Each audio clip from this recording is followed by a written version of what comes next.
two Heisman hopefuls with championship aspirations. Chad Kelly, Dalvin Cook. Dalvin Cook's off and running. He's got another gear. Kelly throws for the end zone. Touchdown. Breaking tackles. Makes a cut. Touchdown. Florida State. Kelly, deep ball. He's got it. Lowers the shoulder, goes airborne. Touchdown. Their journey begins. Ole Miss versus Florida State. Next.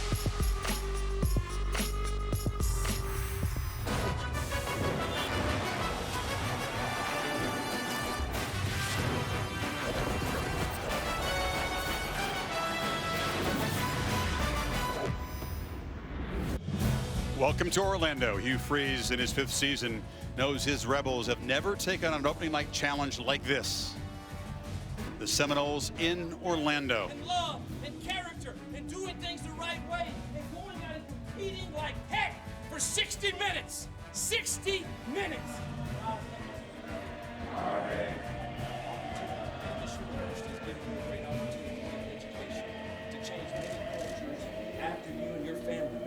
Generations to come to change. It's also giving you the opportunity to go out there and represent it tonight. Represent our great conference, the Southeastern Conference. To represent our great university, to represent this team. You get to do that tonight. We will support you. That means teamwork. Want to take a team effort tonight? Man, let me just tell you, great teams, extraordinary teams. They absolutely love to and hate to lose. They also understand that everybody on there must be willing to sacrifice, and then they communicate because it builds trust. Meanwhile, over in the Florida State locker room, Jimbo Fisher and the Noles, a well-worn path. Their campus 4 hours away. They know this place very well. They're aware of the challenge.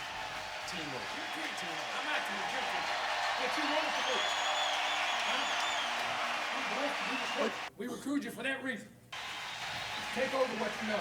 Do what you do. It's your time. Here's how you do it. One play at a time, one situation at a time, one moment at a time. Control what you can control. That's only the play ahead of you.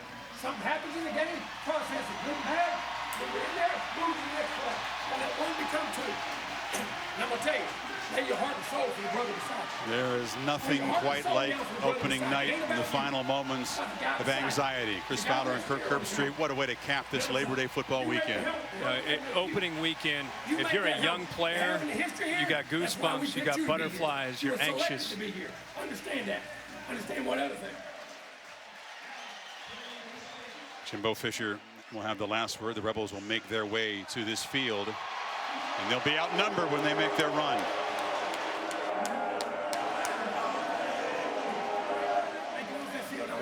I want no more of that fear.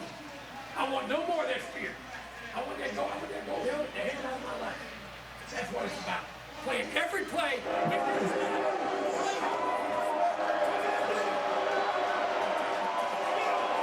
Heard both coaches urging their players to try to tune out the static and the emotion. What a big stage this is for both teams. Can they keep their composure and play smart? At some point, emotions wear off, and it's about executing. And both these coaches understand that. That's part of their message. You don't think, react. You know what to do? Trust your coaching, trust your training, and more importantly, trust yourself. Trust yourself. That's why you're here. That's why you're here. Some of you guys, I'm so anxious to watch you play, to watch you grow, to watch you grow. At the end of the day, it's what you do. What you do with your team, that's what it is at the end of the day. We got to handle it. It's what we do. And then ask yourself, what can I do? What can I do? Special team. Watch. Onside kicks, fake, reverses, stay disciplined in your lanes, stay on sides. Nothing crazy. 7th year at Florida State as a head coach, his 10th year in the program. There's Chad Kelly. He has put the spotlight right on himself with his performance, with his outgoing, brash personality. And with scouts from 18 NFL teams and all these Ole Miss fans hopeful, and he launched a huge season right here.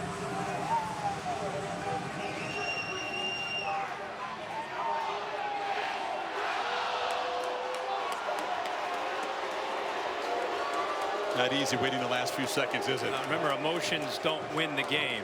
We saw USC take the field pretty anxiously against Alabama the other night. They were crawling out on the field to come out and play Alabama, and they were crawling back into the locker room after the game. What an opportunity for both teams to make an opening statement. The playoff is a long way away, but this is the kind of game that can echo all the way to Selection Day. You chance to strip that ball, strip it, tackle well, play in space, step on the toe, hit him on the ride. Do the things you do fundamentally. Fundamentals win the game, guys. Offense, control the rest of it. We got to run the football. We got to protect that quarterback. Make calls, communicate, put a hat on a hat. It ain't like you've been blocking every day. Them guys you've been blocking every day, grown-ass men. Them guys you've been blocking every day, grown-ass men. You're a grown-ass man. Play like it. Play like it. Turn loose. No doubt, ever. Make calls, that's rock and roll, baby. That's rock and roll, big rock. I want to run behind your ass all day. You hear me? I want to go there. Player, listen to all those messages. Play smart, but also turn it loose.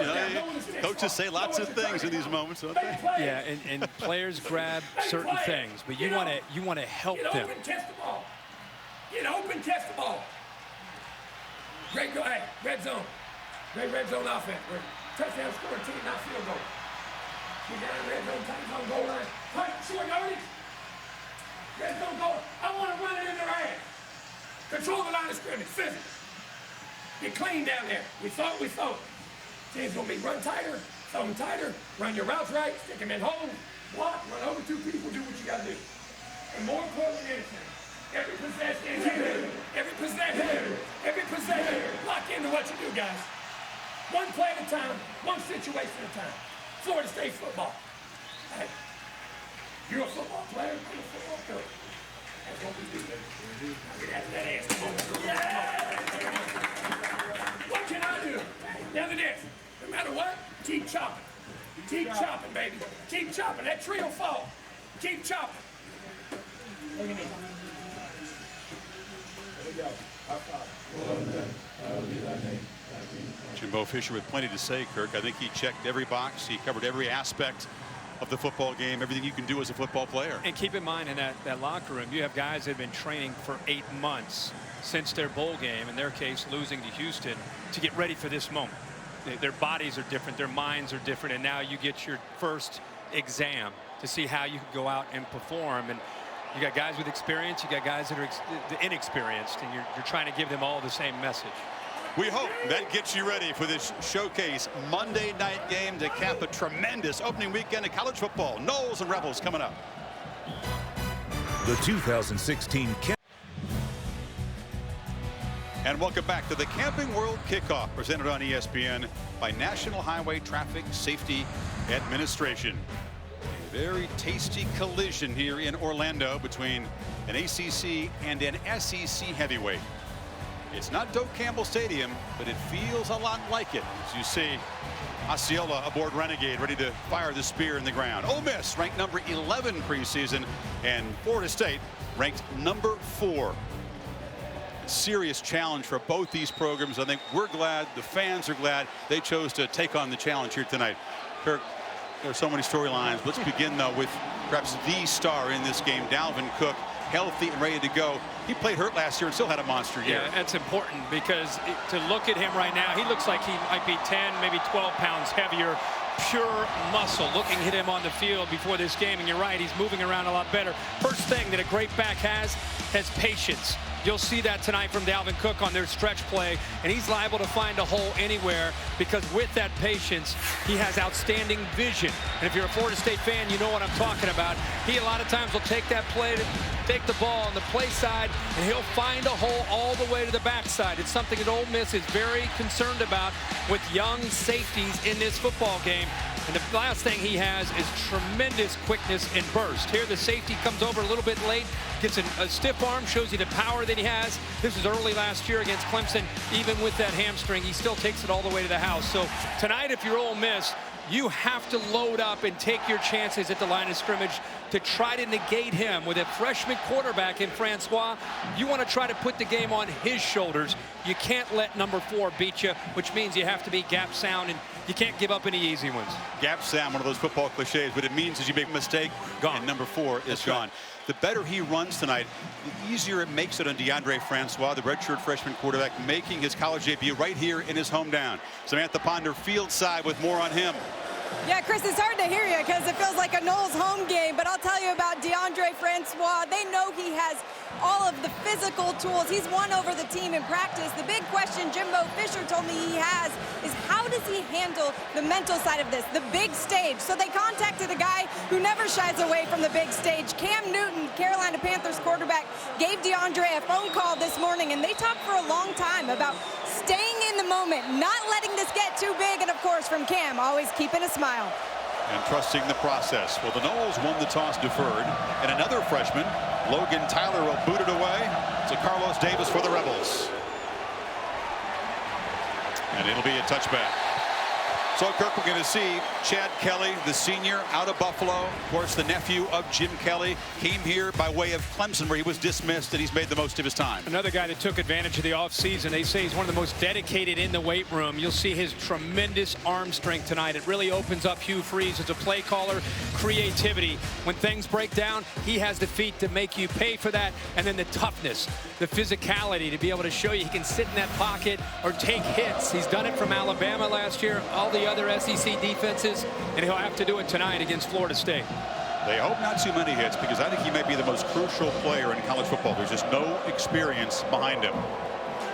It will not feel like a neutral game for Kelly in that offense.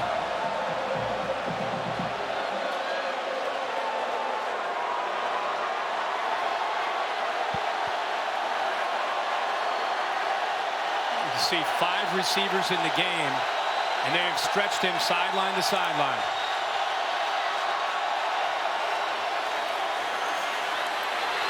Kelly rolls, takes a shot over the middle, and it's underthrown, incomplete. Marcus Lewis was in on the coverage against Evan Ingram. What they want to do is create tempo, and the way Chad Kelly does that, and they're already going to go tempo right now. It's kind of an equalizer against the athletic ability of Florida State. Short completion on the far side, muscling for 6 yards is Ingram, and it'll be 3rd down. Look at Derwin James, one of the more talented players in the country. Number 3, he'll be very active and doing a lot of different things. Kelly well protected, loops the ball to a wide open man, A.J. Brown, the true freshman from Starkville, rumbling into Florida State territory. The huge recruit out of the Bulldogs' backyard makes a big play. We just talked about tempo. Look at Florida State. James is coming over. You also see Lewis coming over. Nobody's behind. They completely lost him in coverage. This is what tempo can do to you, and a lot of different looks. They had 5 wide receiver look. They're attacking, and if you don't communicate and make sure you're on the same page, you're going to bust coverage, and that's exactly what Florida State did there. They got 36 yards.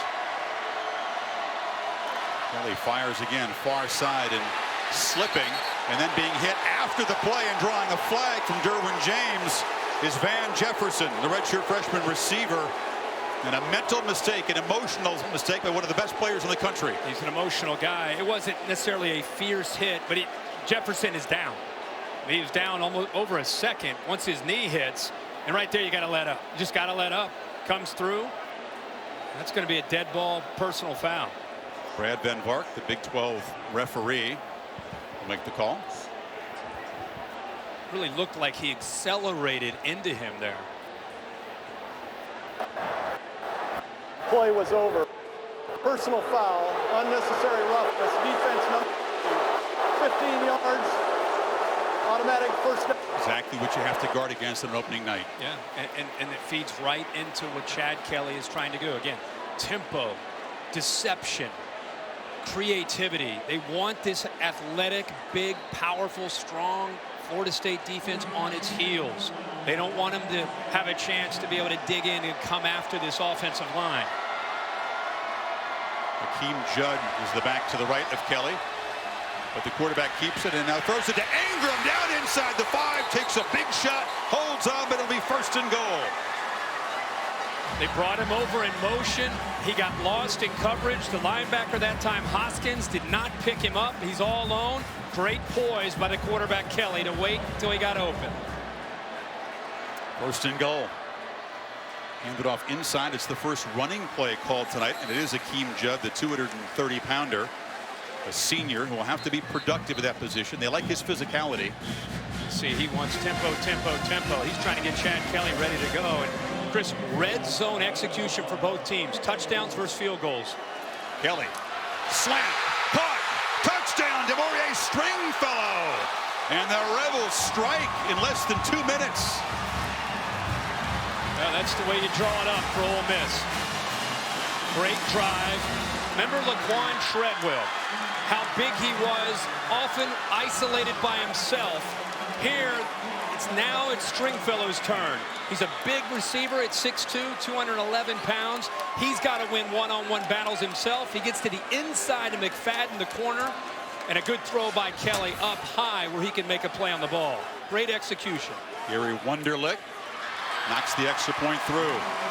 Stringfellow, one of those guys that has to answer the question, can he be the featured receiver? He was a huge recruit, went to Washington and transferred here, sat out. This is the second year with the Rebels, and it's off to a good start. But when you lose your top 2 receivers to the NFL, Laquan Treadwell, who is one of the best maybe to ever play for Ole Miss, and Cody Core, who is also quietly a great, actually in the NFL himself. You lose your top 2, it's time for Stringfellow to step up.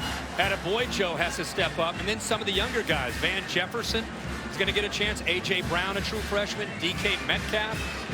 But I don't think Hugh Freeze could have imagined a better scenario than getting the ball and driving down that quickly and putting a touchdown up on the board. Minute 46, 6 plays, 75 yards. Yeah, and aided by that personal foul on James. So here comes Deondre Francois, played his high school ball at Olympia High School here in Orlando, then went to IMG Academy, where he was tutored by Chris Weinke, of course, the ex-Noles Heisman Trophy winner. And you couldn't script it better. He's back in his hometown where he played high school ball, where they played their spring game for his debut. But he's down 7-0. Yeah. He wouldn't have scripted that. No, and we've seen a lot of freshman quarterbacks play over the last few nights this opening weekend, and the last game of the weekend, Francois gets his chance. Nathan Noble is a kickoff specialist, his 4th year doing that. It's a very short boot, fielded on the right side of the Noles. Make it out to the 29-yard line, and that's where Deondre Francois will take over. Of course, Sean McGuire's injury opened the door for Francois, who had a pretty spectacular spring. Can he earn the trust of his teammates in a game situation the way he has in practice? Well, he has all the physical tools. He's got to play with tremendous poise, and they're already down 7-0. You and I were on the field prior to the game, and we've seen him throw, but to see him in person, it gives you a whole different perspective. Big arm. Again, everything you would want, but how does he do when he's out there and he's seeing coverages that aren't the same that he would see throughout the month of August against his own defense? Yeah, he really does have extraordinary arm talent, as the coaches say. The ball just explodes out of his hand.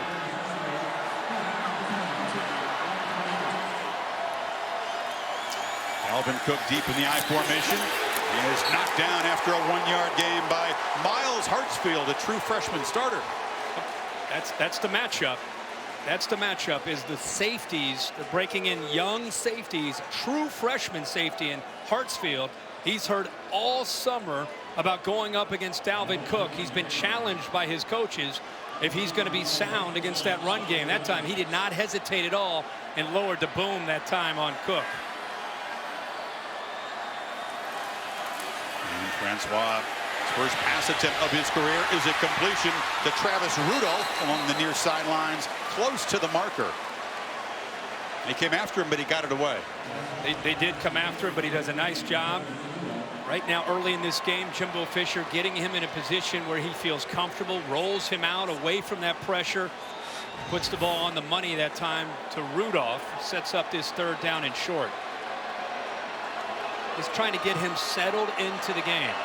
Nice call there on his first throw of his career to roll him away from potential pressure.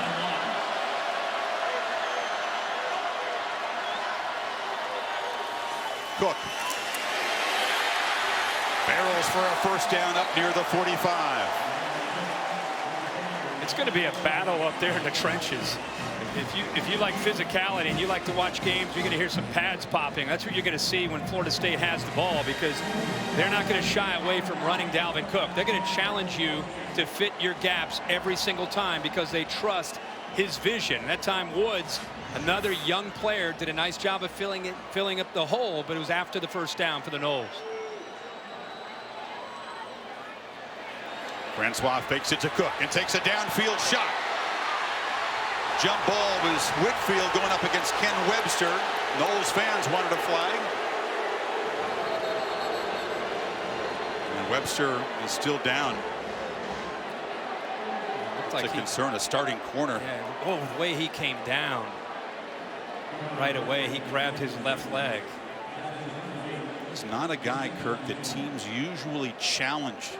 They don't usually throw it against him. He's the best cover corner. But Jimbo is telling us, watch the left leg when he comes down after going up into the air. Right there.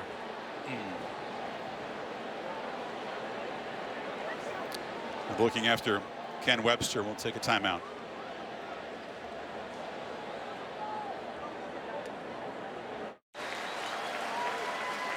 It's tough to watch. There's the pain, Kirk. Ken Webster being carted off here. The pain, the shock, and the disappointment.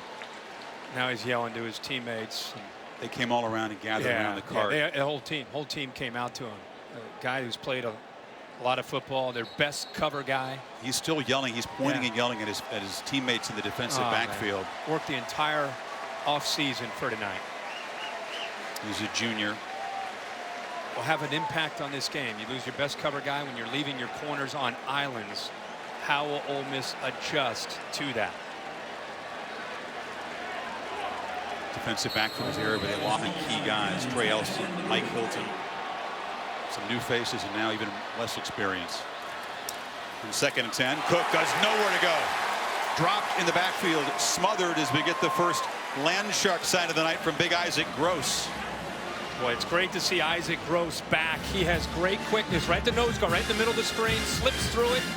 And Fidel Brown also involved out there. Good to see him. He missed all of camp with a foot injury, but that time was all about Gross and his quickness, just slipping through that gap. He's only 260 pounds playing on the inside, but they say he's able to make up for it with that speed. He's a guy that came off a neck surgery last year and made the recovery. So it's 3rd and 13 for Francois.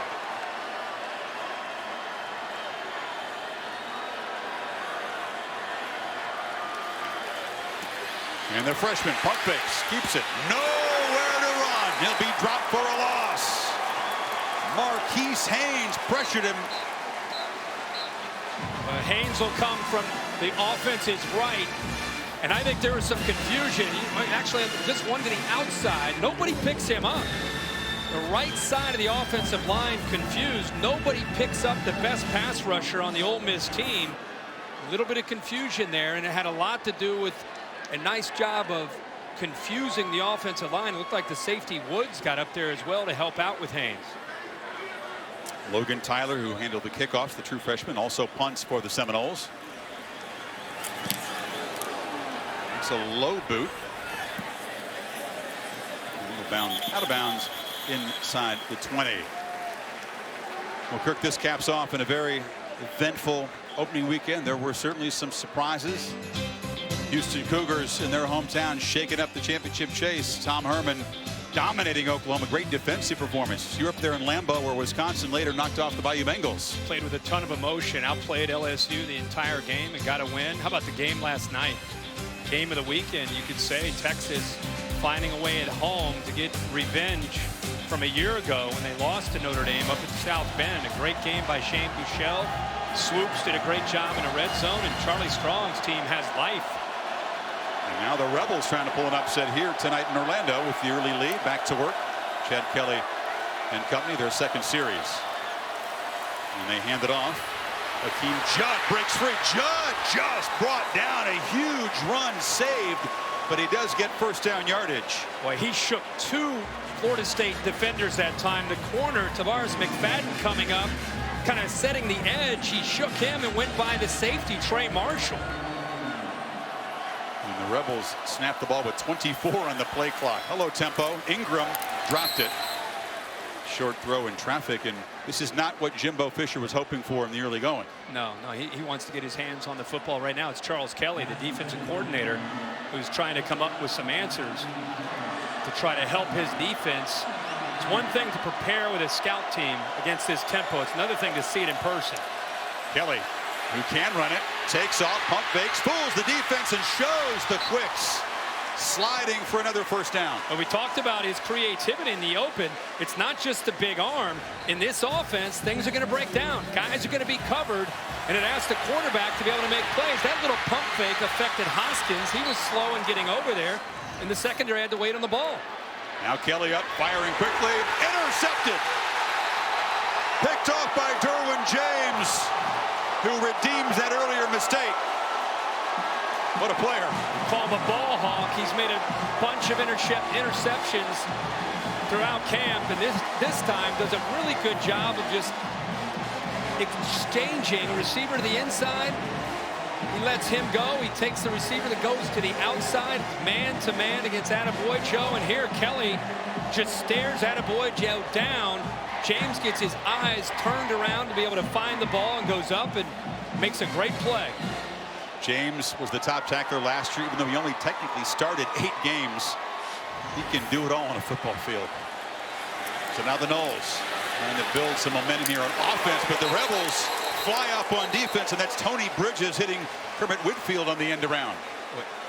They go into the boundary, which is very hard against the speed of an Ole Miss defense to be able to find any running room. And how about Bridges, who did not start but has come into this game with the injury to Ken Webster, making his presence felt right away in run support. Noles a total of 3 yards rushing in the early going. Francois fires, batted down at the line of scrimmage. One of those talented defensive linemen, that's Breland Speaks, who says there will be no drop off even though Kim Dichie's not here. There's a flag down. Holding offense number 54. 10-yard penalty, replay second You down. love this defensive line. The big name guy was gone, but they might be better. But I think they play more as a group. They're not relying on just one guy. He just is waiting right here, goes up and bats the ball down. They say he's athletic enough at 310 pounds where they can move him from the inside to the outside if they need to rotate some bodies to stay fresh on the edge. But this group up front, even though they lost Kim Dichie, they are loaded up front with talent and athletic ability. 2nd and 20 after the penalty. And the Rebels back off, don't pressure Francois, who flips it short in the flat to Cook. Cook gets 1 block and gets out near the original line of scrimmage before Carlos Davis forced him out. Nice simple throw, 2nd long, get the ball to your best player in space. Let him try to pick up as many yards as he can to give you at least a shot here at 3rd down. But with a young quarterback against the speed of this Ole Miss defense, Jimbo Fisher has to be very, very careful on what he calls. He doesn't want him sitting in that pocket very long. Got to get the ball out of his hands and not let that rush get to him.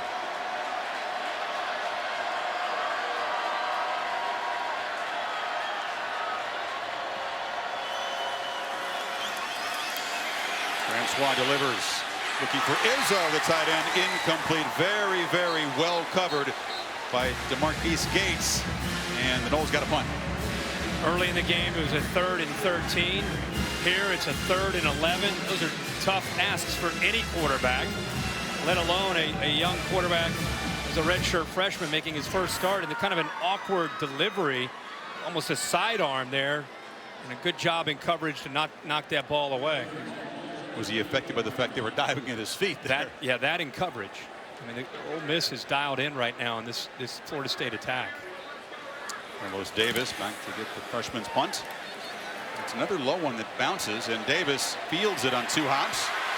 There's a little gap, but it closes down quickly, knocked down at the 22. So the Rebels defense, the Land Sharks, are flying around in Orlando, flexing on the Noles, up 7-0.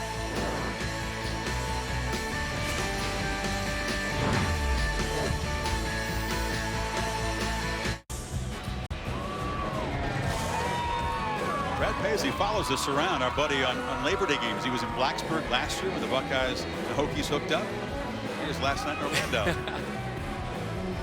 Game day guest picker, alumnus. He loves college football. He and his dad's a big West Virginia Mountaineer fan. Midway first quarter, it's been a very fast start for the Rebels. Flew down the field and scored on the opening possession. Deondre Francois and the Noles offense tries to get settled in. It's Ingram motioning. They give it to Judd. Nothing doing. Jacob Pugh, the linebacker, grabbed him. See how Chad Kelly responds after throwing that interception to Derwin James. Noles defense, that's what they want to do, is win first down and get this offense to second and obviously third and long. On 2nd and 10, another inside handoff, and now Kelly's going to face third and long. Derek Nottie made the tackle there as the Noles bring plenty of talent back on their side of the ball. And they're going tempo. We'll see if they can catch Florida State off guard here. Kelly flushed, keeps it again. This time will be slammed down well short of the first down. So a 3-and-out forced by the Seminole defense. That time they were ready for it, making adjustments on the sideline. You can almost see Jacob Pugh that time just spying Kelly, using the sidelines as leverage, coming up with that tackle there in space. Nice job by Pugh, now a junior at 6'4", 230 pounds.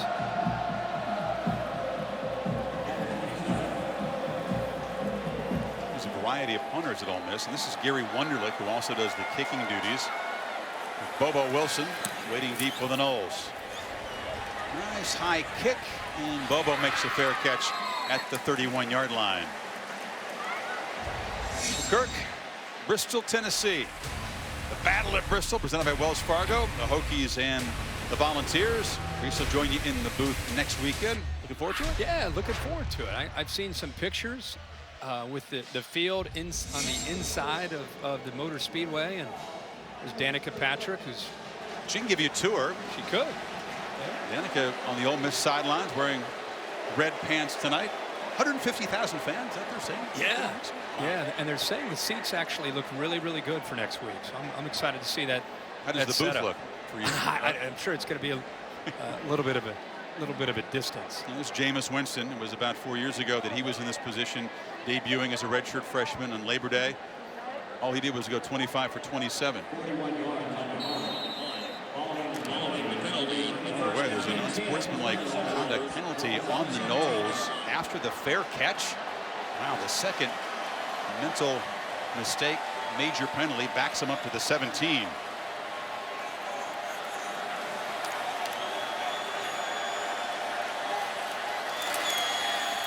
Cook gets the edge, but not much there. Sam? Yeah, I just saw the Ole Miss defensive coaches encouraging their guys on defense, but saying don't fall asleep with all the screens and all the short stuff. They're going to take some shots. Be ready for it. Also telling Ken Webster's replacement, now that he is officially out with a knee injury, Carlos Davis, hey, if you need some time to rest, come off the field. They know he's doing a lot, including special teams, and they got some freshmen they really like back there. They've held Dalvin Cook in check, just 8 yards in his first 4 carries. Francois, slant, caught, first down and more. Bobo Wilson darts across the 40-yard line. Well, this is a great call here. They're blitzing, but they have a cushion with these corners. With that cushion, you get the ball into the hands of Bobo Wilson. He can make one guy miss and pick up some yards. Look at the hit here right after the throw on the freshman Francois by Brown.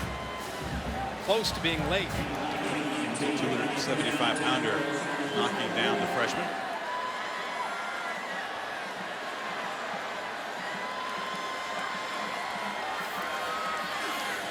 Another short delivery, trying to get Cook as many touches as they can, and he makes a nice gain just short of the marker. It accomplishes 2 things there if you're Jimbo Fisher calling these plays. Number one, there's simple throws, high percentage throws for your quarterback who you're still trying to kind of get started in the football game. So that's good. And the other thing is you get the ball to a Bobo Wilson the play before, makes people miss, picks up for a first down. You get the ball obviously to Dalvin Cook, whether he's running or throwing in space, you'll make a guy miss and pick up another first down. He spotted it right in midfield, so they do move the chains. Dalvin Cook, they fake it to him. Francois with a flag down, takes off in his drop. That was in the pit there. Benito Jones, another talented true freshman on this defense, pressured him. Yeah, they're going to call another hold here in the center. Eberle. He already got called for one earlier. Holding. Offense, number 76. 10-yard penalty. Replay first down. They called it on the right tackle, Leonard, but watch. Either one of them. You could pick either one. Eberle's having a hard time with the interior of the Ole Miss defense. He's in the middle, 54, who just kind of brings him down there. A nice tackle, but they called it on the right tackle, who's also having a tough time tonight against that speed, and that's Rick Leonard. But right when Florida State had some momentum with a couple first downs, they get pushed back. 4 penalties for 50 yards already. Rebels have yet to be flagged. This is Cook on a delay and dragged down after a short gain by DJ Jones. Gives you an idea how fast DJ Jones is. Talking about 321 pounds, trying to chase down Dalvin Cook from behind, and he did it successfully. He squats 700, got a 31 vertical. He can dunk a basketball at 6 feet. A little leg strength involved there. Yeah. Think about that. Think about that power, but the quickness. That was Dalvin Cook that he brought down at 320. Strong and twitchy, as they say, at the same time. Very twitchy. 2nd and 18. Tight Rebels end. moving around, and they induce yet another flag. Ryan Izzo, the tight end on the left side. 81. 5-yard. There's a striking distance, Kirk, in how these teams have handled this big opening night so far. Huge edge, Ole Miss. Yeah, not through the first quarter yet. Things can obviously change, but talking about having 5 penalties in the first quarter. They got as many penalty yards as they do total offense, 55 apiece. So you got a freshman quarterback in his first start, facing 2nd and 23. Francois lofting it downfield for Dalvin Cook. And Dalvin Cook gets a first down at the Ole Miss 35. Tough to cover him. You know, this is a wheel route, but it almost looked like a broken play. I don't think Dalvin Cook, because of the traffic, I don't think he fully expects to get the football. I mean, he's staring Cook down. There's a couple Ole Miss defenders there. They broke on the ball. They just didn't make a play on the ball that time. He's not afraid to put the ball in tight spaces, is he? There were 3 Rebels in the vicinity. And another whistle before this snap and a false start. So they get momentum with the big play and 5 yards back. Another mistake. Go back to that play. And remember, it's 2nd and forever. Watch Gates, the linebacker. He's got a play on the ball. I mean, he's right there. He just doesn't locate the football, and all he had to do is knock it down. And by not finding, there he is. He almost jumped past his launching point, jumped past where the football was coming down to Cook. He just lost it. Cook, no impact as a runner so far, but he's caught 3 balls for 43 yards. He's now spelled by big Jaquez Patrick, another guy who's from the Orlando area. Sophomore. And Francois flips it to him. And the big fella's got some room. Lowers the boom and muscles down. They'll spot him at the 31. He's a loaded space. Francois once again, the defensive line winning that battle up front. He just gets that ball off before Brown hits him again. And now you see him out in space. With all the linebackers in the secondary dropping so deep, they're just checking it down and getting the ball and giving themselves a chance. Patrick again on 2nd and 2, picks his way for a first down. He goes 230 pounds, so it's kind of a thunder and lightning combination with Cook.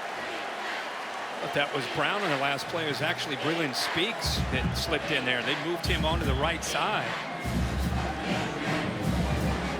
Jimbo Fisher is working with a young quarterback and within an offensive line right now that I think is struggling against the speed. It makes it very tough on a play caller when you're dealing with that combination.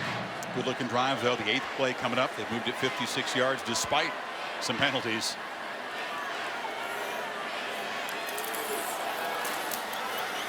Cook, short game. Interesting. They motioned Travis Rudolph, the receiver, into the backfield, but then ran the other way, and it looked like Cook lost his footing a bit on the cut. Yeah, they're lucky to get that handoff off. You see Tony Bridges went out of the game, so Ken Webster, the corner number 5, is already out. Tony Bridges being looked at, another corner out. And again, you go back to how important the corner play tonight for an Ole Miss defense that's loading up against the run. Those corners are going to be left on islands, and that's why they're giving them such a cushion. They don't want to let them go by them. Timeout is taken. The Noles were shuffling different personnel groups on the field for this 2nd and 8 play. A promising Florida State drive as the Noles threaten, trying to tie things up.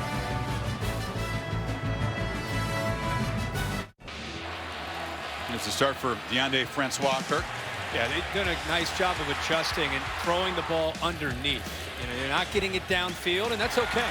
You got a line that's struggling up front. You got a young quarterback. Just check it down. Get the ball down and get into space when you have tremendous quickness and tremendous athletic ability in the backfield and some of your receivers.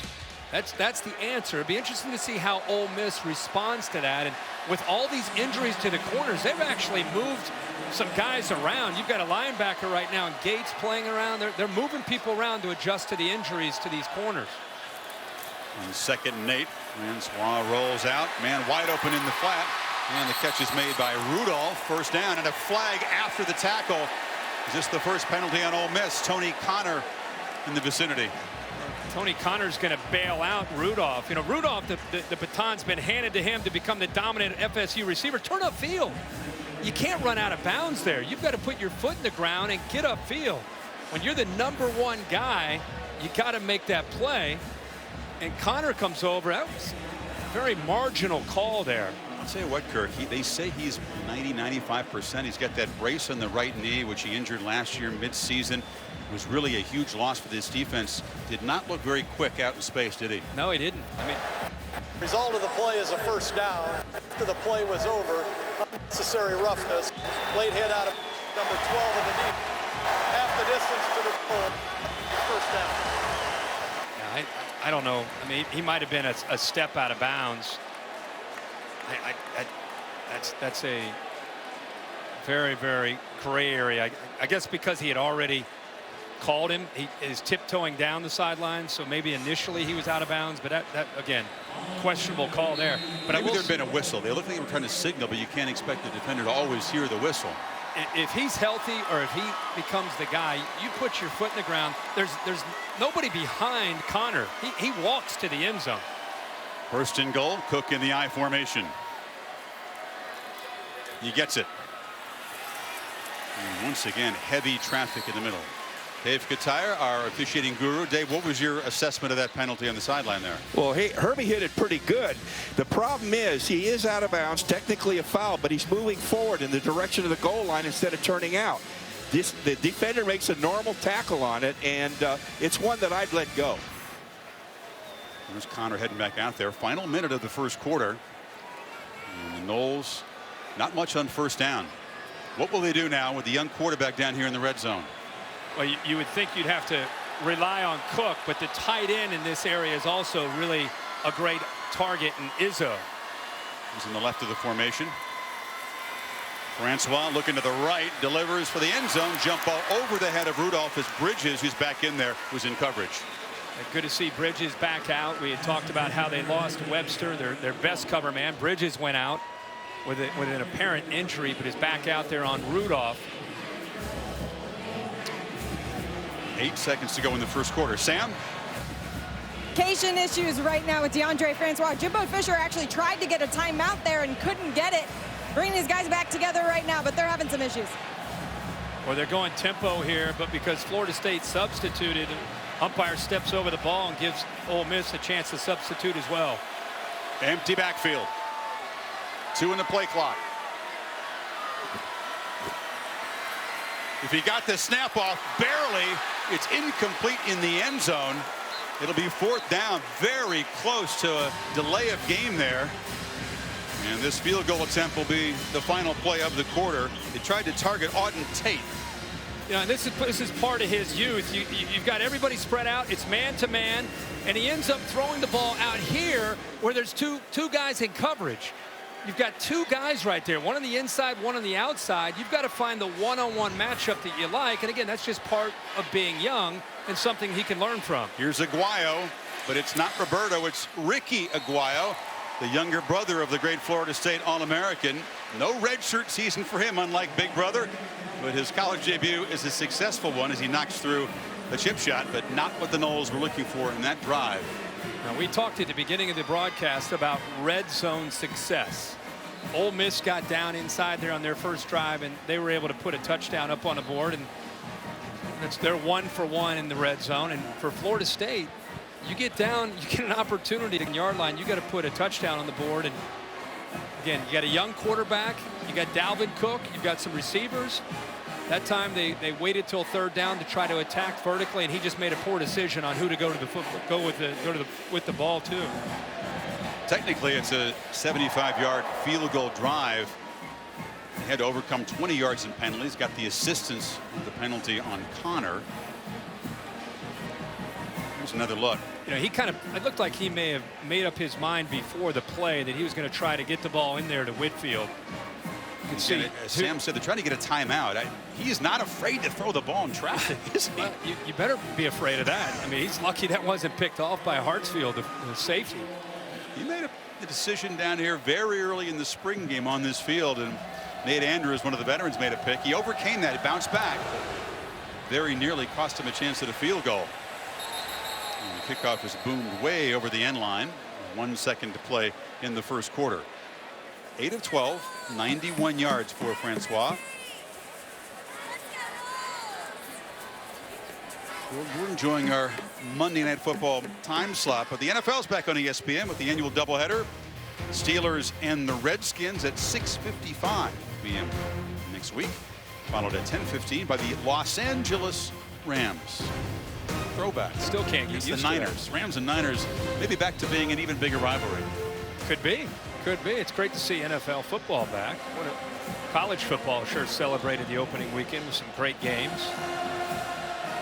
Now, remember that opening drive, they went 75 yards, 6 plays, under 2 minutes, and a touchdown. Since then, they've had a 3-and-out, an interception. See if they get back to trying to be aggressive, try to confuse the Florida State defense and get the tempo going. 2-back look for the first time, and a whistle. Delay of game. Delay of game. Offense. 5-yard penalty. First down. It didn't even occur to Kelly. And I think Hugh Freeze is frustrated because how quickly they started at the play clock. Now let's get that Doak Campbell Stadium feel. Noles fans something to cheer about. Making it tough on this offense. There's a handoff. It's the first carry by Eric Sweeney. And he's knocked down. Freshman out of Riverdale, Georgia, 4-star touted recruit.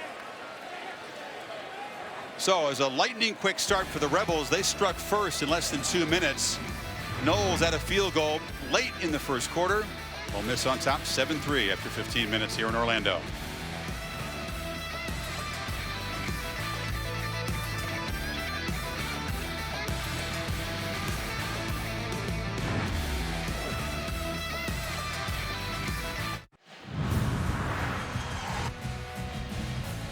Rebels football will be 2nd down and long. Eric Sweeney, who suffered a stress fracture to his leg last year, had to redshirt. Came back, worked so hard to get healthy. Arrived this season with a chip in his shoulder, Kirk, and after his very first carry, knocked out. They're looking at his knee right now. We'll keep you posted. He's in a lot of pain walking off that field.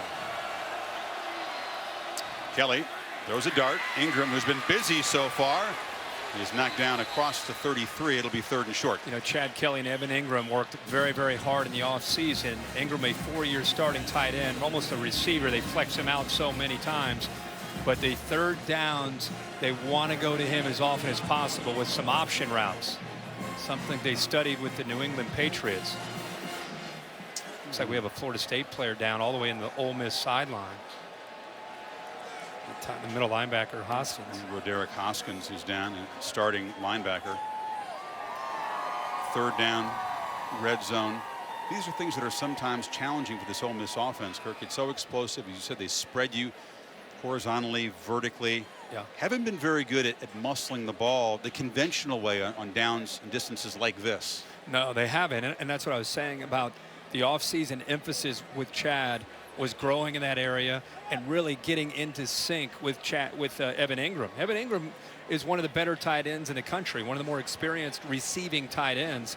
And Chad realizes his best friend on third down could be Ingram. Jordan Wilkins, academically ineligible. He was the guy who could have been an experienced physical back. He's not available. We'll see what the call is for Kelly as they continue to tend to Hoskins on the sideline.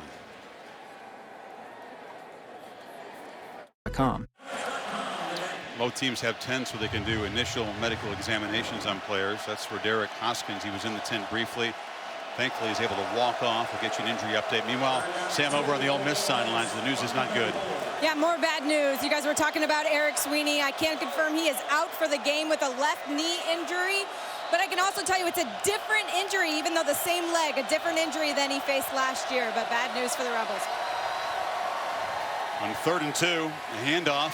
And breaking free for a first down is Akeem Judd. That felt like a big play, even though it's early second, Kirk. Well, and the reason is they need to get their momentum. They need to get their tempo going to try to get something established here. And you can see the depth chart here with Sweeney now down.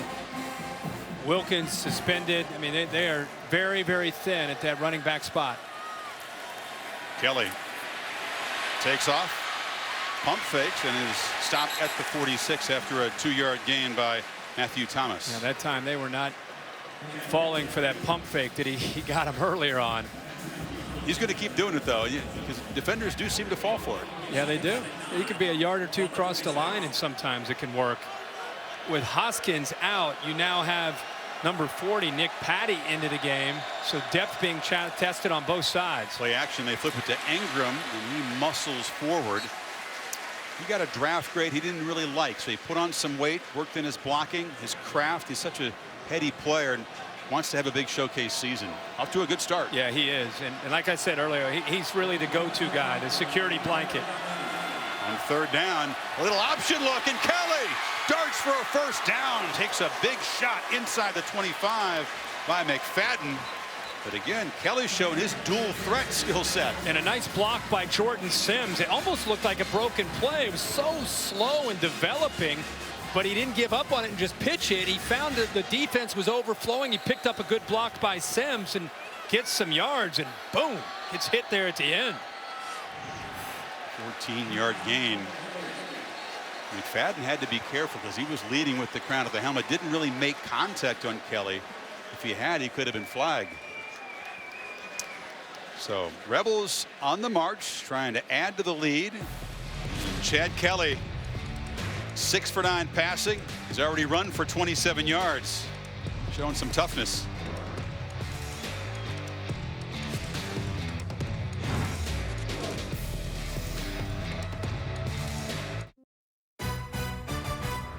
The 2016 Camping World Kickoff is brought to you by Camping World. Get one-stop shopping for everything RV at your nearby Camping World RV Supercenter.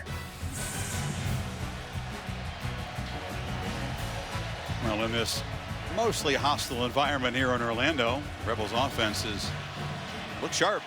Marching again to the Noles 35. This is one way to slow down their tempo.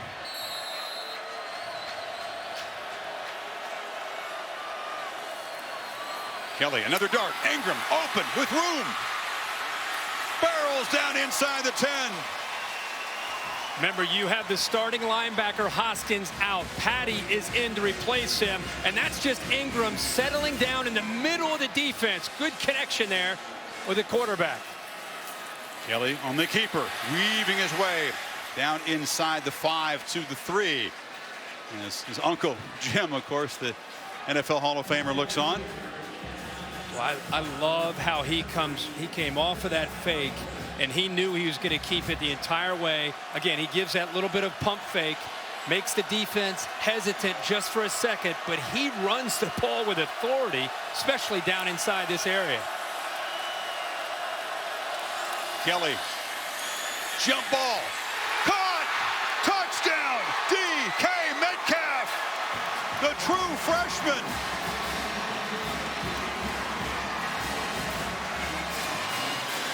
A hometown kid, welcome to college football. I don't know if it's just something you and I with Chad Kelly, but you talk about catching a break.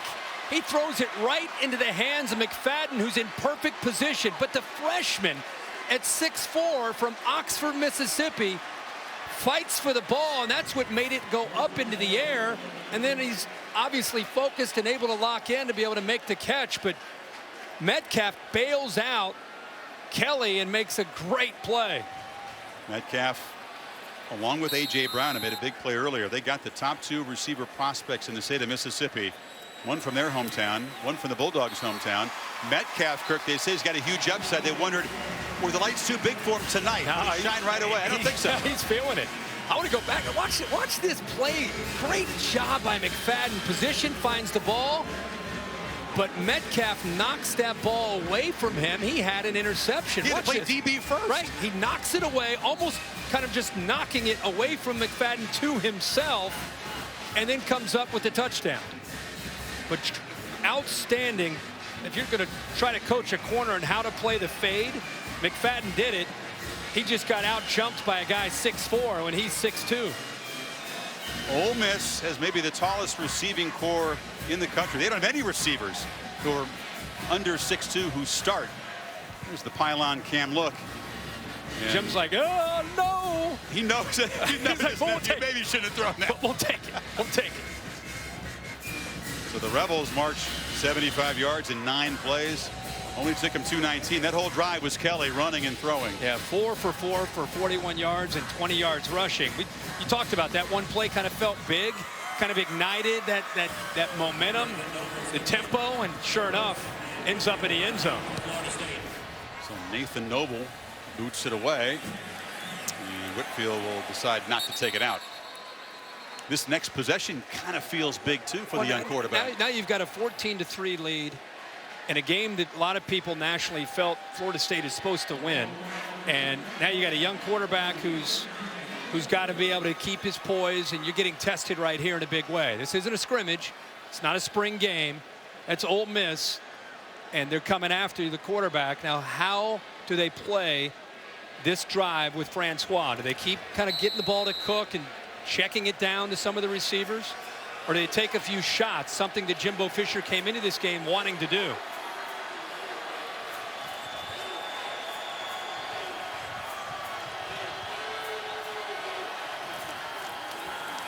Safe throw, but incomplete. Too low for Dalvin Cook. They're trying to use Dalvin more as a receiver than a runner so far. Yeah. Rushing 4, like Alabama the other night with USC, and getting pressure. DJ Jones, they just can't block it. It's as simple as that. Number 93 in white. We'll see if he can go for 60 minutes, but he is having his way in the interior. Everybody wanted to know what would they do without Kimdichie. How about DJ Jones and Breland Speaks? Isaac Gross. They got some players up front.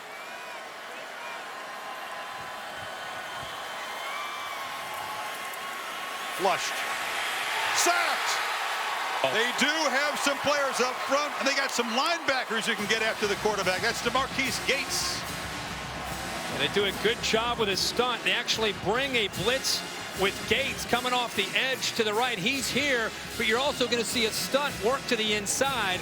Has an impact as well. See the twist up there up front, flushes him, and there's the athletic ability from the leading tackler a year ago, Gates, who brings him down. Nice call by Dave Womack, the defensive coordinator there. Gates has both of their sacks. He plays what they call the stinger position. That was a stinging loss for this Noles offense. Got to hurry on 3rd and 20. Once again, see the short arm throw. Not a very good series for Francois at all. When you see a young quarterback throwing the ball low like that, he's short arming. He's aiming the ball. He's not just getting back there and letting it go. 1st and 10. He threw one down into the feet of Dalvin Cook. Now 3rd down and long. They're probably not going to pick up a 1st down here, more than likely. But again, watch him aim the football. Nose is down and goes right into the ground.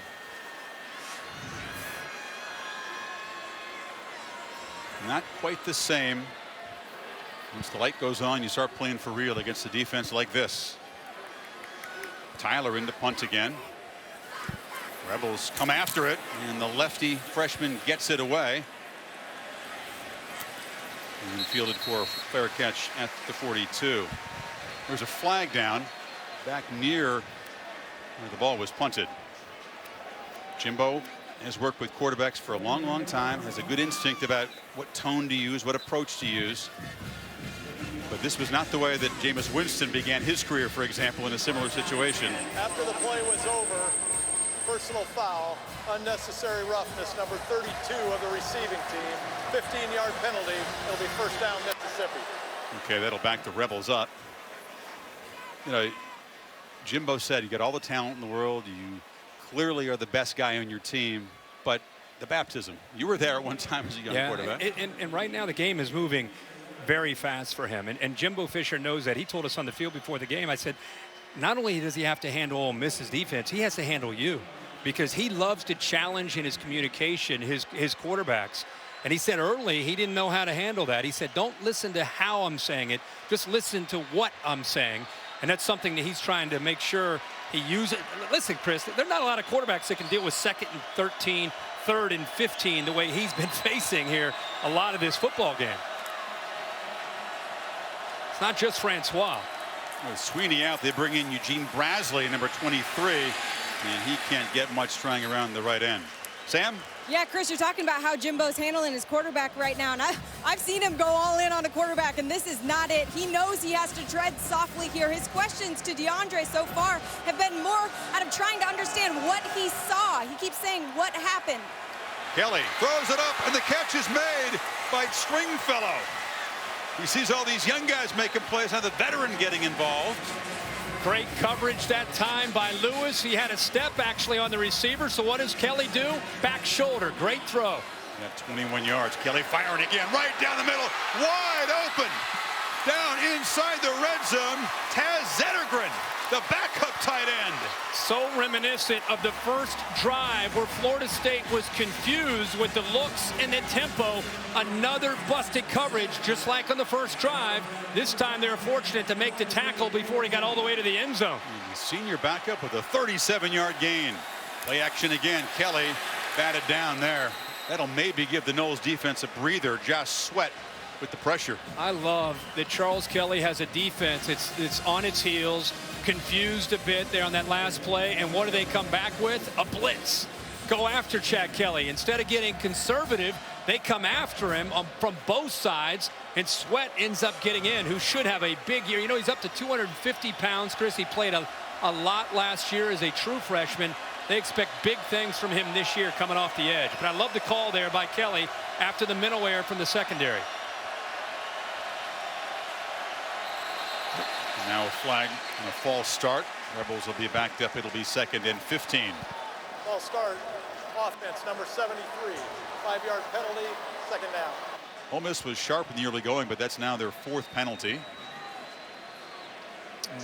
Left tackle Rod Taylor taken over officially for Laramie Tunsil. Big shoes, literally. Yeah. Played, you know, he had 4 starts last year at right guard, but now he's stepping in there at left tackle to protect the blind side of Kelly.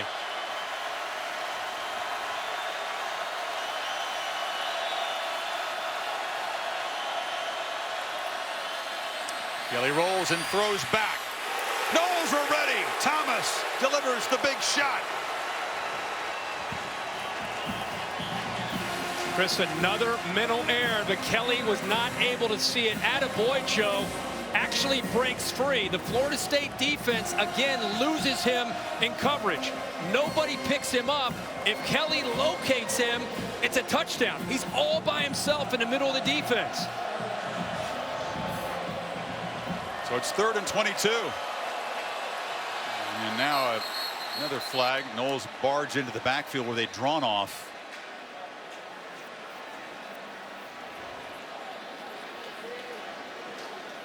I'll tell you, you said it, Kirk. After the busted coverage, the big gain, the Noles defense has risen up, and the Rebels have made some mental mistakes. This once promising drive, trying to go up 21-3.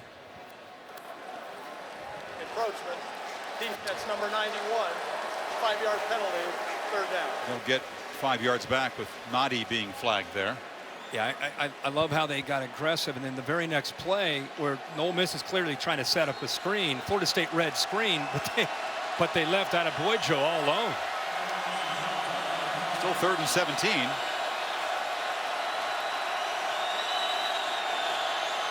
See if the Noles come after Kelly.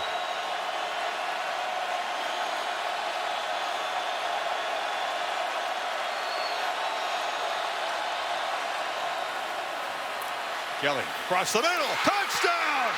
Evan Ingram. A monster night so far. And the Rebels stretch it. He saw a matchup that he wanted, and we talked about in the offseason. What did he work on? The relationship with Evan Ingram. Ingram is going to split the safeties, work right behind the linebackers, and it's a heck of a throw. Right there. Leads him. That's anticipating from Chad Kelly. He led Ingram to the inside. Ingram wasn't even looking for the football. But that's the offseason work that Kelly and Ingram put in. But that was 3rd and forever. Checks to it and gets the touchdown. 3rd and 17, a touchdown pass. The 7th catch already for Ingram. Kelly thrown for 3 touchdowns. Backing up some of that offseason swag talk.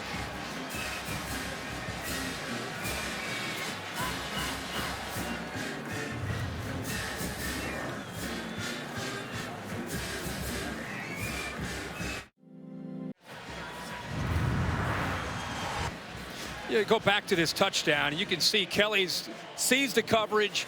He sees Ingram's off here to the right, and once Ingram gets set in, they're going to throw the touchdown pass off to the left. But look at the hole off to the right, and the receiver Jefferson would have walked into the end zone, so he ends up taking the tougher route with his guy Ingram. But Jefferson is all alone, nobody within 20 yards, off to the right-hand side.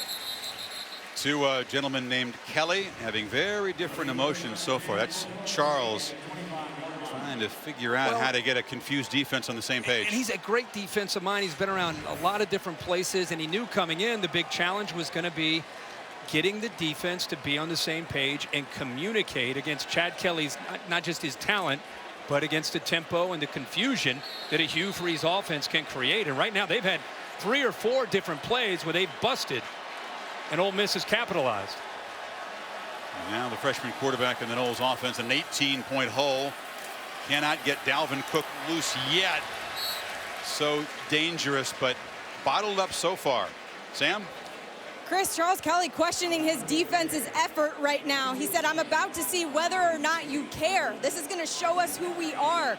Questioning their energy, too. Actually, the guy that got up and kind of laid into the team was DeMarcus Walker, just going off saying, we have to communicate. We haven't communicated all game. Thank you, Sam. 2nd and 8. Making the catches. Bobo Wilson for a first down. 20 minutes into the season, and Kelly's haven't asked those hard questions of his guys. Yeah, I mean, and we're seeing it, and obviously Walker's seeing it. Sam hears it. But I'm just amazed by, we're focusing on Francois when they have the football and can the young freshman make plays. But if you're at home watching this game, watch the battle at the line of scrimmage, especially when Florida State tries to run the ball. I mean, it's pretty physical and favoring White. Fumble. Francois has to go back and fall, and the exchange with Cook was sloppy. Things are getting worse. Well, yeah, I mean, it's a mismatch up front.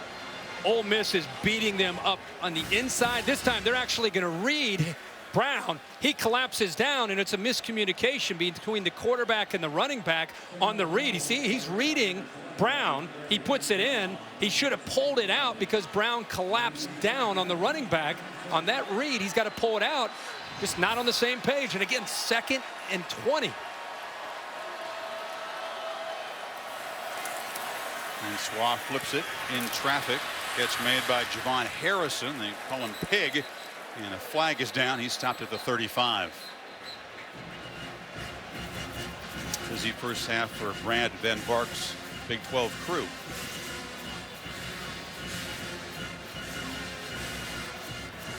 It might be one of those, did he catch the ball behind the line of scrimmage or across the line of scrimmage with men downfield blocking? An eligible receiver downfield, offense number 54. Yeah. 5-yard penalty, replay second down. Good spot coach, and it's Eberle again who's had a struggle tonight. Yeah, he's asking, hey guys, I'm going up against 93. I'm snapping the ball to a freshman. This is a tough battle for Alec Eberle, who's coming back from an injury. Last year, he ended up starting the second half of the season. They're happy to have him back. That's the 7th penalty, Kurt. Now they're 2nd and 25. They're on about a 20 penalty pace tonight.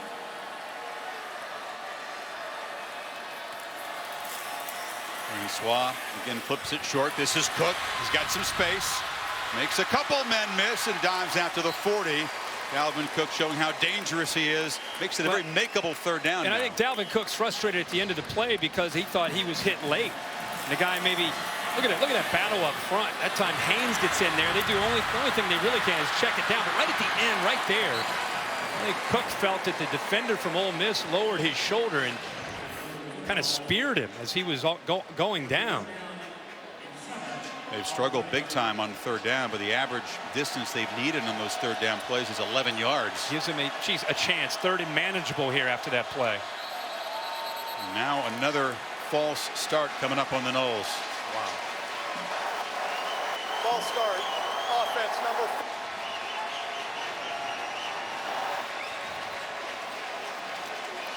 No preseason games in this sport. No chance before the lights are bright against a quality opponent to work things out. And it's showing.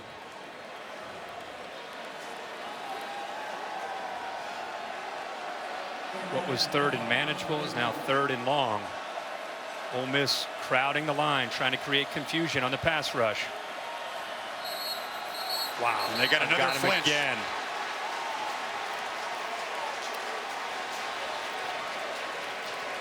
The Rebels fans are outnumbered here, but they are on their feet on the near sideline making noise. Left guard that time moved, Kelly. They're making it tough. The Noles feel like this is a road game at the moment, and they're playing like it. So left guard. Wasn't much of a flinch. Oh, they're saying that maybe Ole Miss is up there yelling the cadence, which is a penalty. That's the only thing it could be. Game defense number 3, 5-yard penalty, down. Gates is up there yelling, pretending to be Francois with the cadence, and meanwhile Francois, I think, he's lifting his leg and relying on the guard, who's looking back to give the snap ready. See how the guard looks back, ask him when he's ready, he taps the center. All right, we're back to 3rd and 7 now.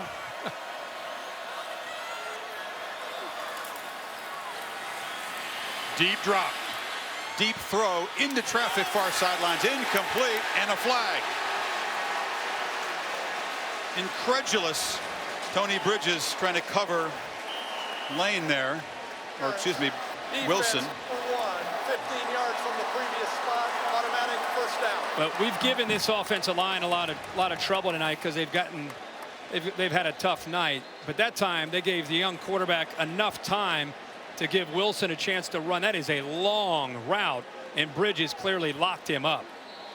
Got there early. Good call by the officials downstairs. And that's a matchup they want. They want to go towards Tony Bridges when it's third down. Much needed first down for Florida State. Not much for Dalvin. 9th carry and another flag. It's getting chippy out there. Officials trying to keep control of it. Face mask signal looks like. Well, to me, it looked like Izzo and Hampton got locked up. Hands to the face. Number 4 on the defense. 15-yard penalty, automatic down. They flag C.J. Hampton working against the tight end. See, that's where you're up 21-3. All the momentum in the world. Everything's going well. The defense is playing well. I would run him until he drops next week at practice. Those kind of mistakes. Now, not only do you give Florida State a chance to be able to keep this drive going, but now you change the complexion of the game and they go down and score. Watch at the end, right to the right there. They lock up. Grab his face mask. Ball moved to the 28. Francois throws back to a wide open Dalvin Cook, who collects it and dropped the ball before he crossed the goal line. Dalvin Cook drops it. Noles keep it at the 3. But wow, that kind of night so far for Dalvin. Yeah, and I don't think he wasn't doing anything that was uncalled for. He was just getting ready to look like he might grab the ball with both hands to go into the end zone. So fortunate. Pylon cam gives you a view. He's lucky that Ole Miss didn't recover it, and he's also lucky it didn't go through the end zone for a touchback. Couldn't have worked out any better once he dropped it. So 1st and goal. That's a low snap, and that messes up the timing, and Cook is smothered. Well, in a busy weekend of college football, this drive is not going to go down as a clinic tape at all for either side of the ball. No, this not might be the ugliest. Capsule. This might be the ugliest drive of the last 4 or 5 days. Nowhere near the Hall of Fame in Atlanta. No. But the Noles desperate to cut into the lead, have a 2nd and goal here in the 8th play.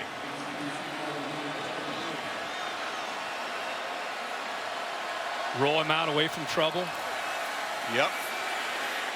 Low throw, no. Rudolph couldn't come up with it. It'll be 3rd and goal. So he's comfortable rolling out.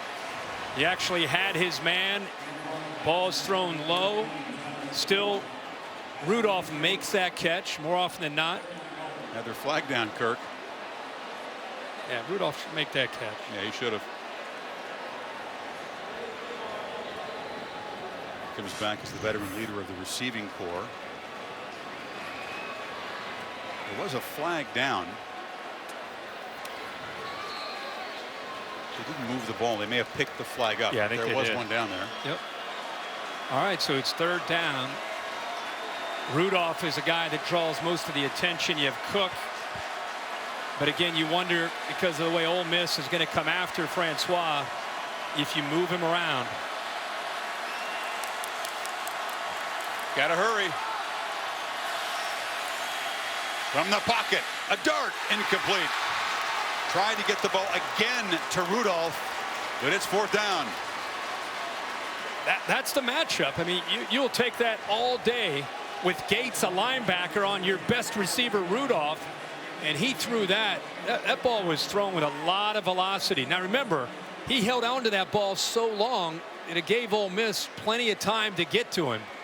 And I think he felt that urgency. He had to throw it with everything he had just to get the ball out of his hands.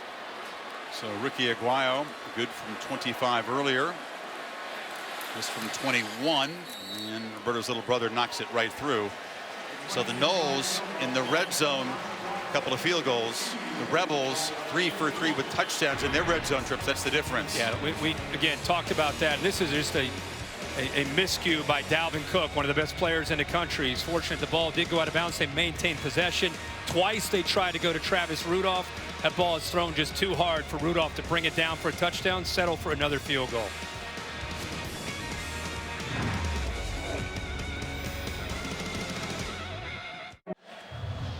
It's a 71-yard field goal drive. Should have been a touchdown, but Dalvin Cook dropping the ball 3 yards from the goal line with no one around him. And then Travis Rudolph, the top receiver in the team, couldn't come up with one of the short throws. So they settle for 3.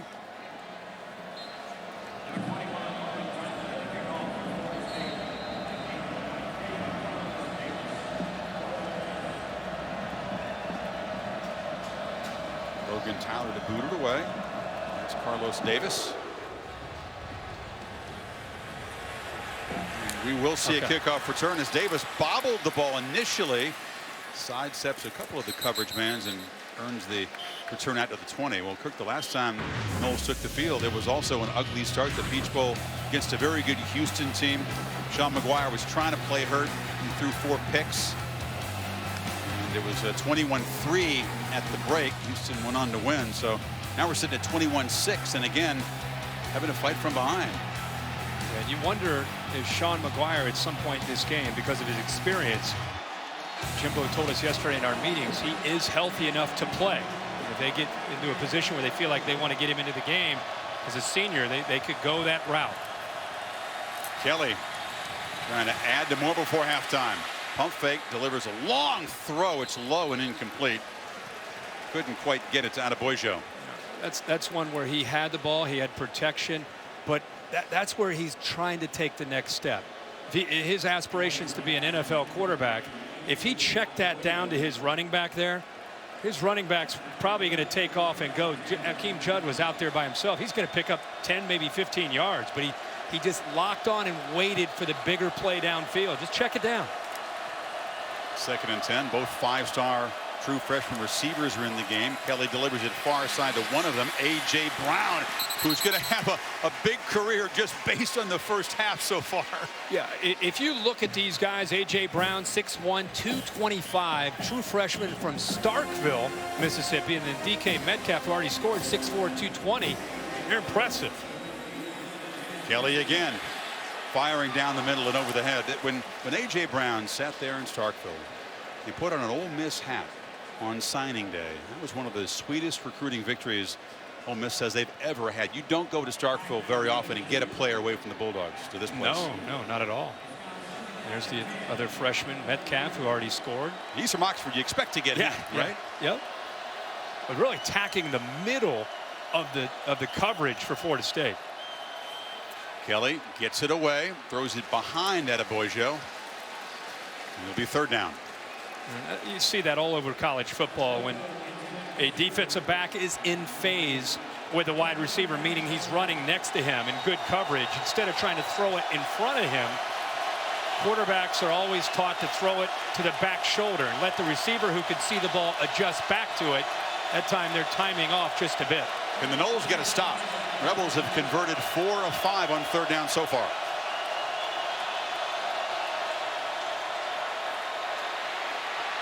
And Kelly shows how dangerous he is as a runner. How frustrating for a defense. When you play man-to-man on 3rd down, this is your worst nightmare because a quarterbacks who can read coverage, watch out, the middle just opens up.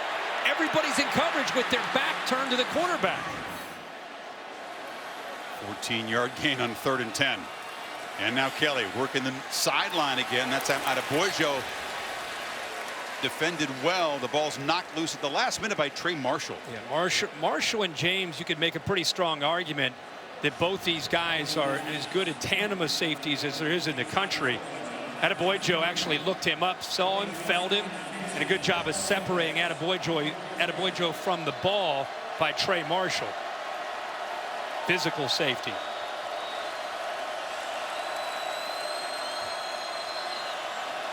See it all the time. Adjustments, they have the boards, Hughes involved, they got the coverage, split safeties.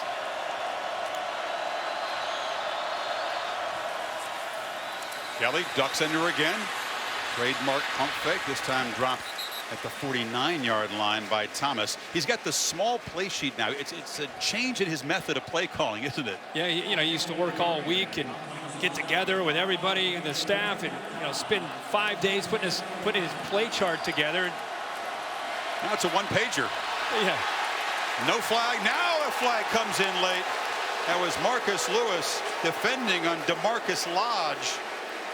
Boy, that was a questionable call.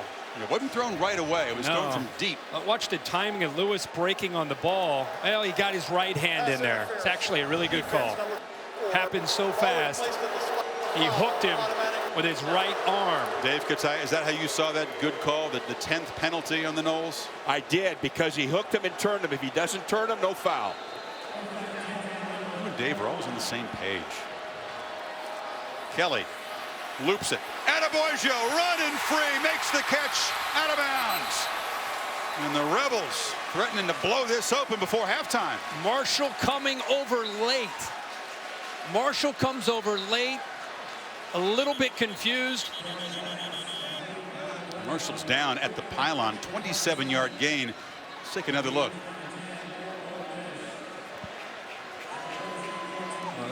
Hope that he's okay. He had injuries last year, but it's a slant and go. See how he's coming over late right there. He is completely out of phase that time, and he stepped out of bounds before he got close to the end zone. Oh, no doubt. He did have the ball, though, Yeah. just barely.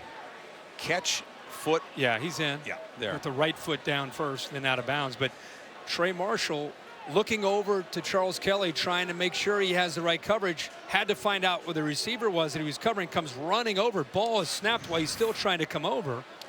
And Trey Marshall is still down. Rebels in the red zone when you come back.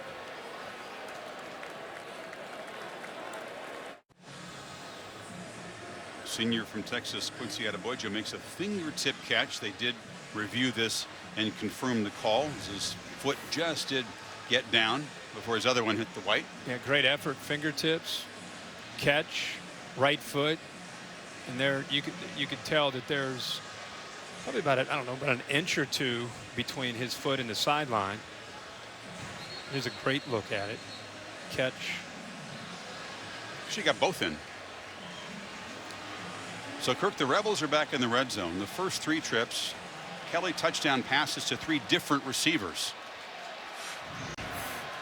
Trying to make it a 22-point lead with halftime approaching.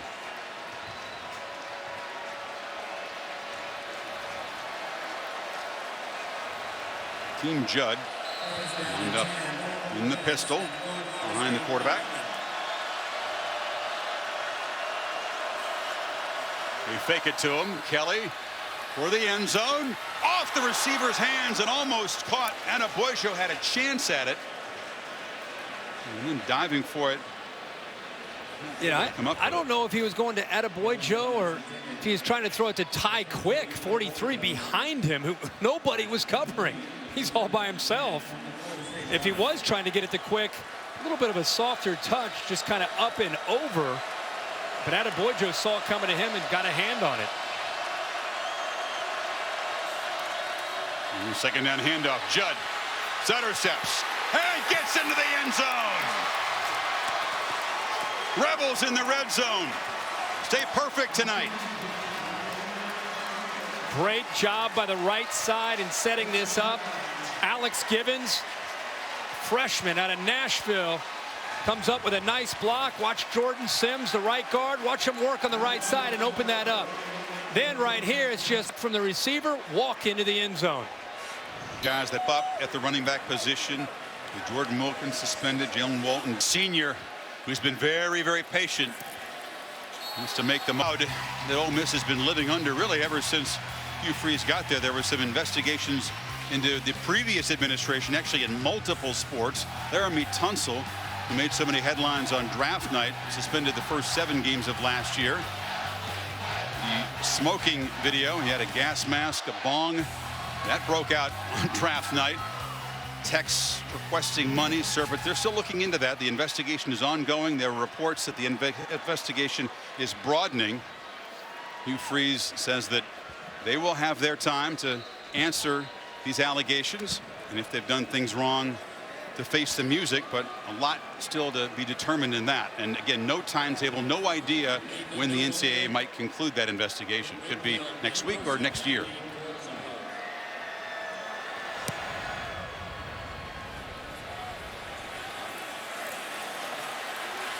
Whitfield trying to create a spark on special teams, spun around and knocked down at the 25-yard line. The players don't seem to be distracted by all of that stuff that's been going on for the last few years. No, the players aren't going to be distracted by it. It obviously can affect recruiting when you have that dark cloud hovering, and you know the opponents that you have in that region are going to be recruiting against you and using that. Hasn't so far. Pretty heavily, but it hasn't. And Hugh Freeze, I think it's because he's hitting it head on. He's dealing with it and addressing it, whether it's with folks like you and I who come in to call their games, the local media. I mean, he talks about it as much as he can. With an ongoing investigation, he's really not freed up to get into a lot of details, but he seems pretty confident that they're going to be able to work through this, and we'll stay tuned, I guess. But business goes on for the Ole Miss football program, and they keep playing great football. Fisher now hoping his young quarterback can create a spark here. It's a short gain to Wilson. How adventurous do you think Fisher should be in trying to cut into the lead with the young quarterback? Well, you have 250 And I think it just depends on if you're able to pick up another first down, your mindset once you get closer to midfield will change.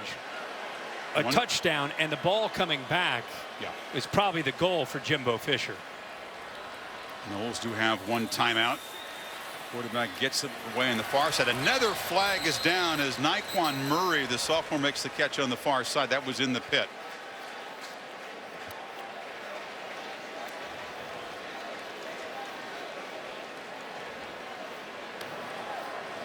Personal foul, leg whip, offense number 74. That penalty to be 15 yards. Replay first down. Once Derek Kelly, the left guard, a variety of penalties on those guys up front so far for Florida State. And Kareem R is out of the game, the starting left guard, and so Derek Kelly, the sophomore, who's a backup left tackle, is working tonight at guard. And this offensive line is coming off a year where they had to replace a lot of starters, and they had a lot of injuries and a bunch of different combinations. They felt better about them this year, and they are not off to a good start in a new season up front. The 11th penalty for Florida State. On 1st and 25, there's a high throw. Catch made and knocked out of bounds is Rudolph. I like getting a quarterback who's making his first start down 22 with plenty of time left. When you get the ball back, just get it out of his hands. They're going to give you soft coverage. They're going to give you the underneath routes. Get the ball out of his hands. And just seeing Sean McGuire, we talked about him earlier, you wonder at some point, because of the experience and his ability to throw the ball, if they would go to him in the second half. Fisher said he would certainly not have a quick hook with Francois. And 2nd and 16. Wide open. Bobo Wilson makes a catch and scampers out of the 40, and it's Ole Miss's secondary that makes a mistake. And with Ken Webster out, the guy they're going to continue to go after is number 1, Tony Bridges. Watch this. Watch him break and turn to the post, and he doesn't even see Bobo Wilson break to the outside. If you're going to leave these Florida State receivers one-on-one against number 1 without a safety behind him, they're going to attack him. And now he comes off the field, and Carlos Davis will come in for him. He kind of limps off there, grabbing at that hamstring. 1.5 to go. Noles have a timeout.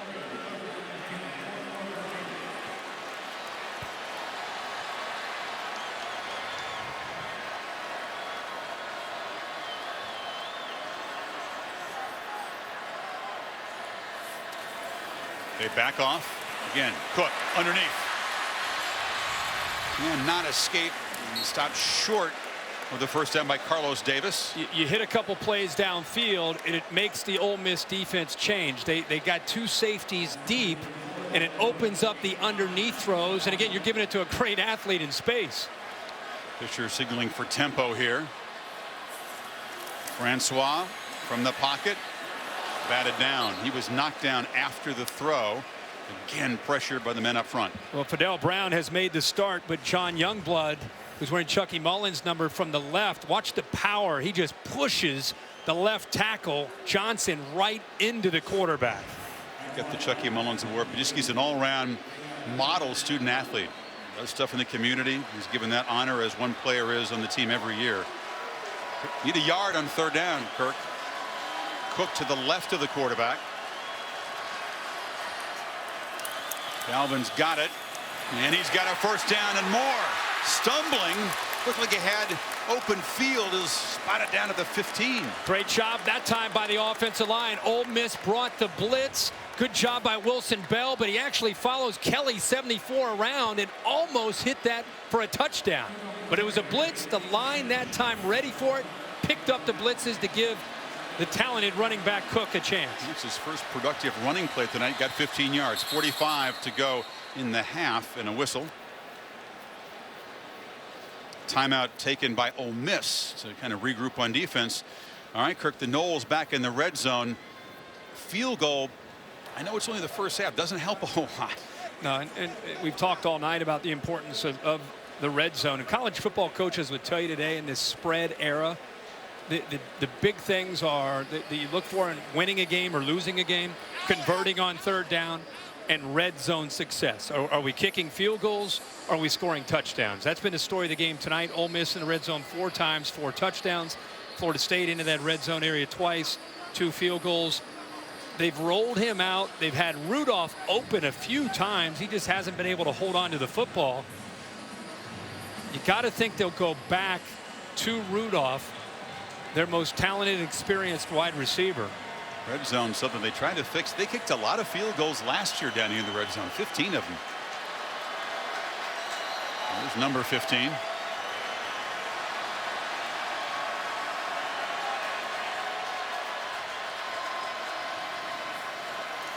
Francois flushed again, throws off his back foot, nobody there.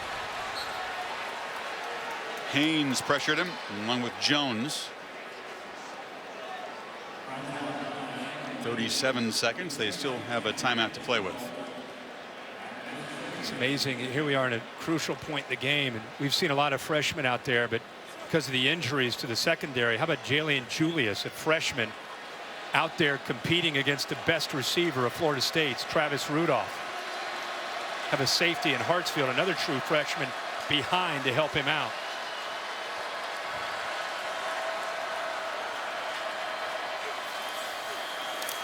Francois fires, incomplete. Perhaps a miscommunication with Murray. Throw delivered outside. It's 3rd and 10. They try to go to the outside towards Julius. Remember, when safeties are split, it's 3rd down with a shark. A play caller. Is that just getting the guys pumped up with the Land Sharks? Is there some substance there? Is that just... I'm sure there is. Okay. Yeah.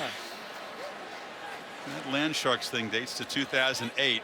I asked Dave Womack, do they have to earn that right every year, or can you just come out and give that fin on the helmet? He said, no, you can just do it. We don't have to earn it, but they're earning it tonight. They sure are. And 2 years ago, they were one of the better defenses in the country at tackling in space and getting after a quarterback. Last year, they gave up some yards through the air, but they pride themselves on being aggressive, being creative, and attacking. They've done a good job tonight. This is a part of the field. Obviously, things are squeezed. Dalvin Cook busted loose for the 1 run on this drive. He's been used as a receiver. He's caught 6 balls, but this play looms so large in the half.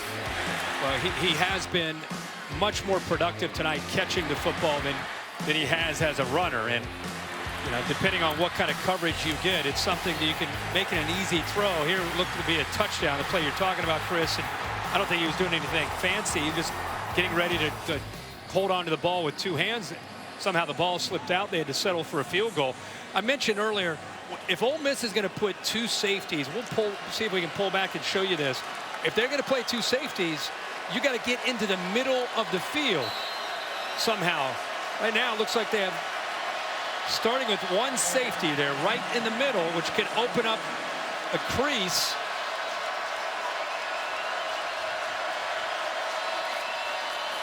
Francois pressured, hit, delivers a strike, and a touchdown. Travis Rudolph right in the middle of the field. As you called for, he took a huge shot, but finally the Noles find the end zone. Well, we just talked about the middle of the field, attacking the middle of the field. They motion him here and work into the middle. See all the space in this area.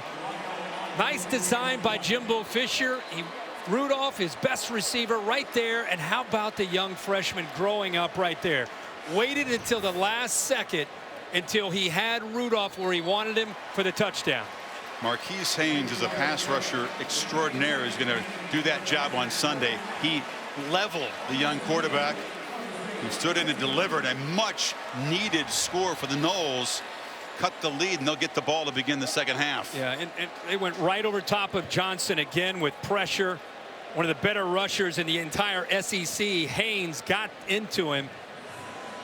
He knew he was going to take a hit. You know, that's what people love to see from quarterbacks. We know he can throw the ball. Is he tough? Well, we just learned about Deondre Francois. He is tough to take that hit and make that throw in a crucial time when you need a touchdown. Keeps his team in the game, and the Noles get the ball back to start the second half. Yeah, he definitely was feeling some pain. He didn't even know they'd scored. He was just laying on the ground when teammates came to check on him. They're looking at the left arm. 5 of 8 for 75. It was all Francois on that drive. You know what that can do for him is, as far as just a confidence builder? It's not just that he executed and he put 5 of 8 and ended up throwing a touchdown pass. You go in at halftime, you survive the first 30 minutes. You're still in the game. It wasn't perfect, but to end this half like that for Francois, he goes into the locker room feeling a lot better about himself, and his teammates, the receivers in line, they feel a lot better about it. Let's hope he's okay. Yeah. Wasn't a perfect half. A gift for understatement, my friend. Here comes Davis on the kickoff return. Spun down. And the Rebels don't figure to get too creative here in the final seconds. Now let's watch this hit. You played the position, you're so exposed when you make that throw on the left side of your body. And you really know, you see a white jersey closing in on you, and in Haynes' case, it's a blur. But you have to do your best, all the training, all the drill work on locking down and reading coverage and making the throw. And you really don't feel it until the touchdown is scored and somebody needs to pick you up and take you to the sidelines. That's when you start to feel it. Yeah, you saw his center, Eberle, has had a rough first half, escorting him off. So as Jameis looks on, the man who's often compared to him in his first college action throws a crucial touchdown pass to cut the lead to 15. They've won their last 6 regular season games when trailing at half. That doesn't include the bowl loss to Houston we talked about. They will get the football down 15. A superb first half for Kelly as the Rebels were perfect in the red zone. To Sam. Coach, first things first, is your quarterback okay? Yes, he is. He's fine. So he'll go back in when we start yes. back. And he's playing one heck of a half of football. The guys around him need to step up and be the experienced guy. Let's talk about that real quick. Your O-line, there seem to be some communication issues. What's going on up there? They're now missing blocks and just jumping, getting antsy. Got to quit it, got to grow up. That boy's playing a heck of a game. Dalvin getting his feet back on the ground. Travis, we can move the ball. We just got to grow up and have some consistency. Quit putting self-inflicted wounds with the penalties. I'll let you save your voice. Chris? It may be too late. Could someone else step in and make the halftime? That's tough to communicate down there. He had a lot to say before the game. You probably have more to say now. The Rebels lead at 28-13 in Orlando. The halftime report coming up right after these messages.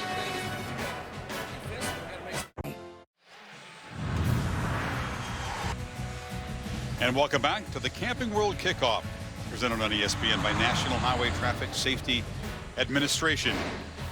Ole Miss on top 28-13. The lead was 22, cut to 15. The Noles late touchdown drive, and they'll get the ball to begin this third quarter. A very physical, flag-filled first half. And Kirk Chad Kelly, a sharp start. A little lucky there. Yeah, the freshman receiver makes a heck of a play to tip it up to himself. But Chad Kelly, for the most part, has made some great decisions, taking advantage of a few busting coverages. There's his main man, Evan Ingram, who's had a great night himself. But tell you what, DeAndre Francois, and the way the first half ended, he's over 200 yards throwing. And I thought you and I talked about it, and Jimbo Fisher brought it up to Sam. You want to point the finger at him. What's going on with him? It's about the guys around him. Camp drive recap.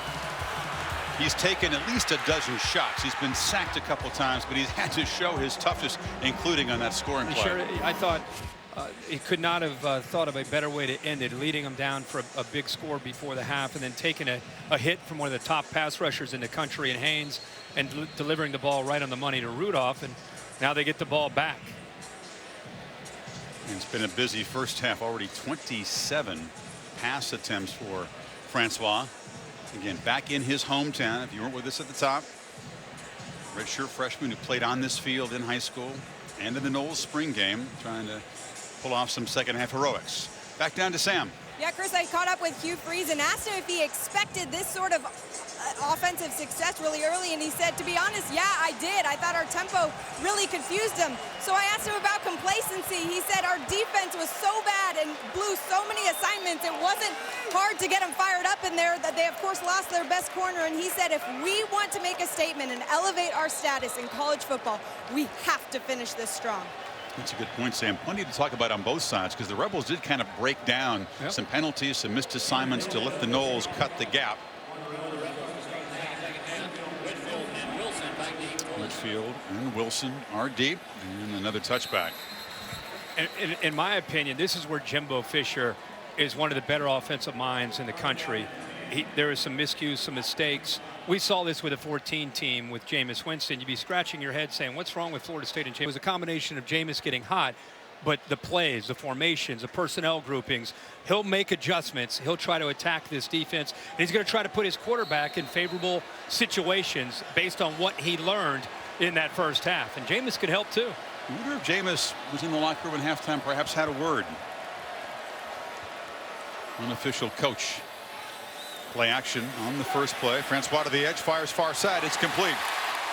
And knocked down after the play is Whitfield. It's a good catch, no fly. They're playing with some tempo up near midfield. How about that? First play of the game, first play of the second half, rather. He comes out, rolls his quarterback away from any pressure. Plenty of time. And I think they're confident with their ability to attack this secondary. Remember, injury to Webster is out. Bridges has been out. They're playing some young guys that are inexperienced on the edge. Cook, delay. It's been tough going for the Heisman candidate tonight. That fumble that went out of bounds there ended up being a 4-point play because they couldn't punch it in from the 3, had to settle for 3 points. He's had a very, very quiet night running the football, only 33 yards. Has been involved, as you mentioned, in catching the ball out of the backfield with 6 receptions. Ole Miss determined to stop him and this running game. Can they do it for 60 minutes? Francois in the pocket, delivers wide open over the middle. Wilson darting down to the 25-yard line. The Noles are in business again. See, that's the adjustments. Nice job of protecting him. Get the ball underneath. Mix up in coverage. You had a couple guys playing man, and Carlos Davis was not playing man. He let Wilson go underneath. There was nobody left in the middle, and big yards. 2 catches by the SETI senior receivers so far. Their first down throw, gets it out. Dalvin Cook takes a shot and is wrestled down. A physical battle there with Terry Caldwell, the linebacker. Always tipped by Haynes on the way out. Sure was. Good job by Cook to secure the ball, and a really good job by Caldwell, the senior, being able to make that tackle out in space against Dalvin Cook. That's a tough ask. Use whatever you can. Wrestling match and slow him down. Field. 2nd and 4. Cook picks his way. Boy, you see the Rebels dart right up in that, is this the A gap? Yeah, well, they're shooting gaps, and they're changing their slant. This time it's actually Gross, Isaac Gross. Watch him shoot his gap here, and he has such quickness that Rick Leonard didn't have any chance at all to try to come down and protect that gap. It made it easy. They're mixing up the way they're slanting and angling, making it tough on the communication of that offensive line when they run the football. Scoring drive late in the half. Noles converted their last 2 third downs. They need 4 here. Another throw. Francois fires, tipped away at the last minute. Nice job to break up the play there. Had a man open. And the Rebels using all sorts of different faces in the defensive backfield now with the injuries. Yeah, that looked like Moore, who did a good job. He had a couple receivers open underneath, decides to take a chance because I think he's so confident in Travis Rudolph to make the play. So he tried to squeeze it in, probably could have checked it down for the first down. But a great play there by Moore, who hasn't played much at all tonight. So Ricky Aguayo, with his big brother Roberto watching, knocks it just down the middle, just like Roberto used to do. So the Noles 10 points in short order here to trim the lead to 12. And it's Fisher and his star tailback having a conversation. Another reminder, Battle at Bristol, presented by Wells Fargo on ABC next Saturday night, Virginia Tech and Tennessee. Pilot Flying J battle at Bristol. Are you going to try to turn on the racetrack down there? I guess maybe they're not let you because the football field's in the middle. Yeah, I don't think we're going to be allowed to do that. I'm actually going to go over to Knoxville on Thursday and visit with the Balls and Butch Jones. That'd be the professional thing to do. But driving a race car would be fun. If it would be. You. It would be. I'd be into it. If you ever get the chance at Daytona, they get to turn some laps there. How fast were you going? They don't have a speedometer in the car, but what would you guess? It's like 175. Pretty good. What? Yeah, it's just restrictor plate. Straight to the floor, no throttle out. Are they allowed to take a take you out there at 175? I think the game day is going to be there too. I think you guys ought to orchestrate something. Oh yeah, we'll get Rinaldi behind the wheel. We'll throw Pollock out there. Let him drive the car. He's become the crazy guy on the show. He jumps up on things. He splits his pants. He's the crazy guy. Remember the last time that Chad Kelly and Rebels offense had the ball in a meaningful possession? They had a big lead. Now all of a sudden it's a 12-point game. Take a look at this week's ranking brought to you. What happened first few days of this Labor Day weekend? Number 3 Oklahoma sent packing out of the top 5. LSU fell in Lambeau, down by a dozen. Notre Dame, another top 10 team to lose. Tennessee held on. Where do you put Houston, Kirk, in your rankings jumping in? Probably 7 or 8. Where would you put them? That sounds about right. Some of their fans are thinking top 5. Where were they last week? Outside of the top 10.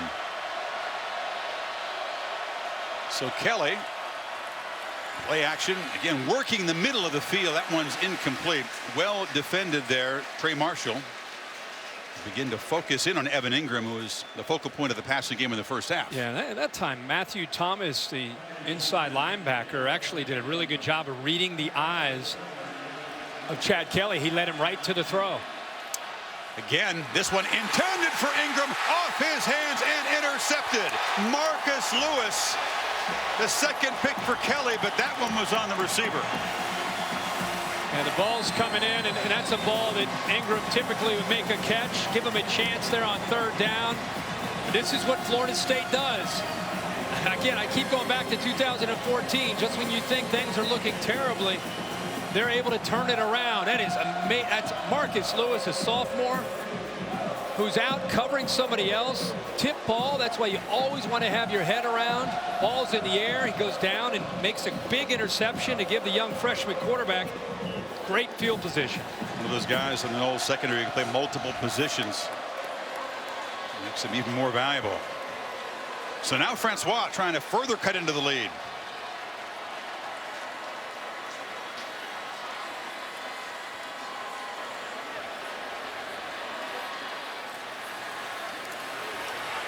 Steps up, gets away, and incomplete.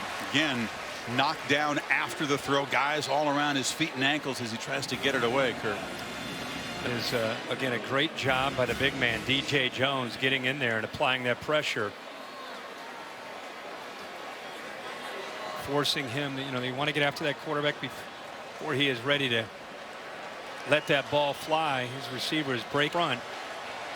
He really didn't. That play didn't have much of a chance. DJ Jones, 93 again, in the middle of that defense.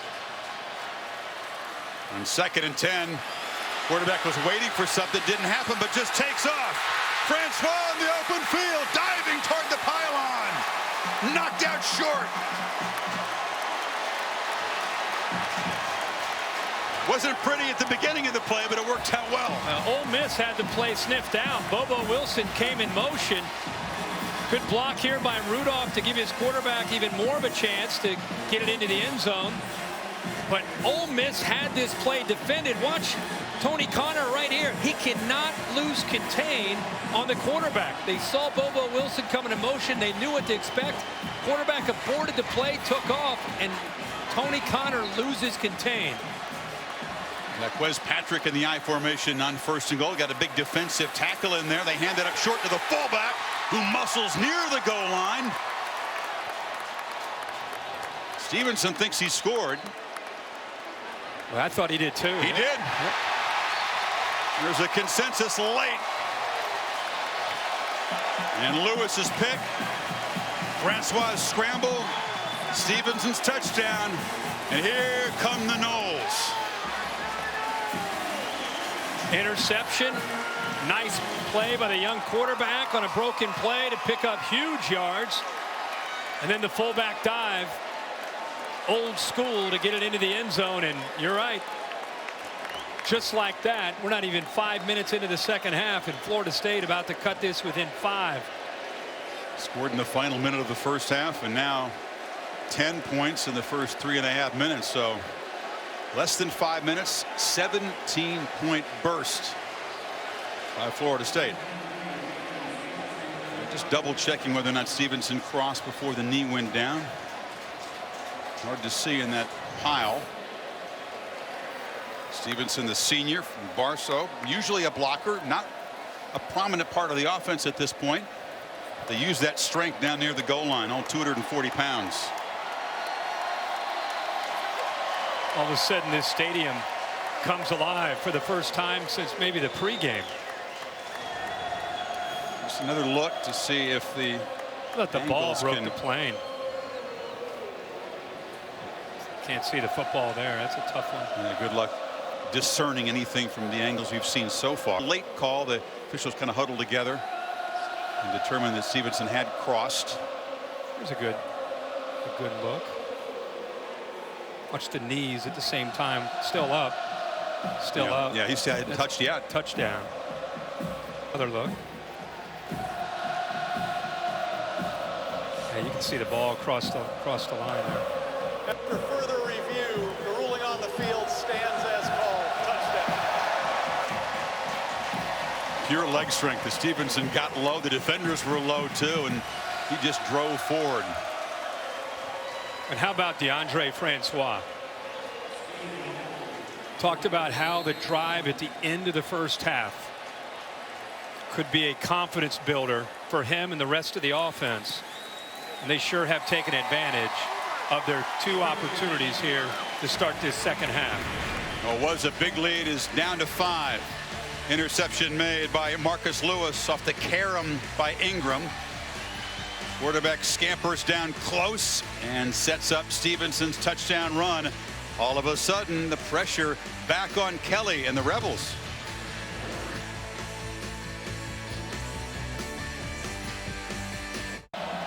They were their own worst enemies in the first half. 11 penalties. Fell behind 28-6, but they have roared to a 17-point run. And now Chad Kelly and that Rebels offense trying to rediscover some of the first half magic.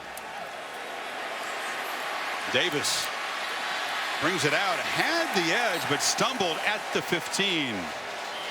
Sam? Chris, while their teammates were all celebrating the touchdown, the two starting safeties for Florida State, Derwin James and Trey Marshall, were stuck on the ground. Both of them dealing with very painful leg cramps right now. We'll see how they do out there. Something to keep an eye on. 60 minutes, guys. I mean, it's one thing to battle and look good for 30. When you play this Noles team led by Jimbo Fisher, you better be ready to battle for 60. 6 times since 13. They've trailed at halftime, and they've come back to win all 6 of those games. They don't give up.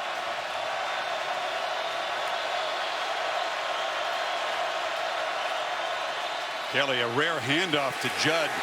Hugh Freeze, low expectations really for the running game tonight, and they haven't got much other than Kelly's scrambles. Isn't it always amazing? A defense that has been maligned and confused. Offense makes a few plays, energy comes up in the building, and all of a sudden it feels different with that Florida State defense. This is where Chad Kelly's got to step up and make a play. Grassley ran on late, so they gave the Noles a chance to substitute. They didn't, and Kelly is chased, lost the ball. It's out, still being fought for. Florida State's got it.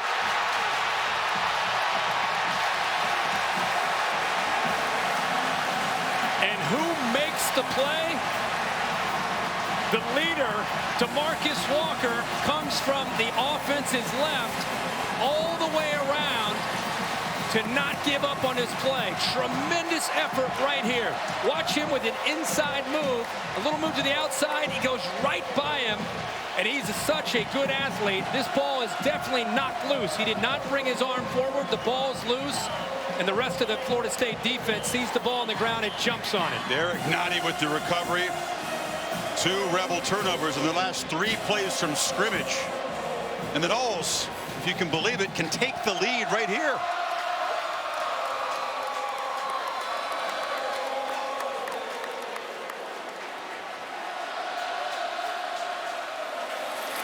Cook makes a cut. Muscles down to the 5. As the war chant echoes through this, quote, neutral field. It's the second time that they've run this power play where they bring the left guard, Derek Kelly, around to lead the way for Cook, and it's set up by great blocks on the play side by that right side of that offensive line and the tight end Izzo to open up some room for Kelly to come around. And if you give Dalvin Cook a chance to get downhill, it's very tough to tackle him. First down line is at the 1. Second down, Cook again. Cut down short. It'll be 3rd and 2. Zedrick Woods and Caldwell tackled him. And those safeties and linebackers for Ole Miss down in this area. Obviously, their backs up against the end zone. They've got to fire downhill in a hurry, especially when you know Dalvin Cook's more than likely going to get the football. They line up in the I formation. They're about 80%, 90% guaranteed to give the ball to their talented tailback. They were a poor 3rd down team, 9th in the ACC last year. Just said how they get into the I formation. Remember the bootleg or the naked with an athletic quarterback, also an option. They flip it on the end. Whitfield. Florida State takes the lead.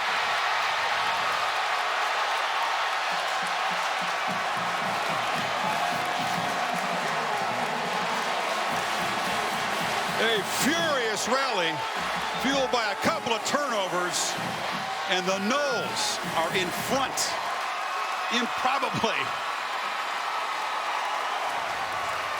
Watch the linebackers in this area right here. They get frozen because of the respect for Dalvin Cook. They're frozen just enough because of that respect, and they get outflanked. And he's able to get a block by the fullback and walk into the end zone with that speed from Whitfield. We go for 2 now, up 1 to stretch it to a 3-point lead. Freezes defense reeling all of a sudden. Whitfield, who scored, comes to the sidelines.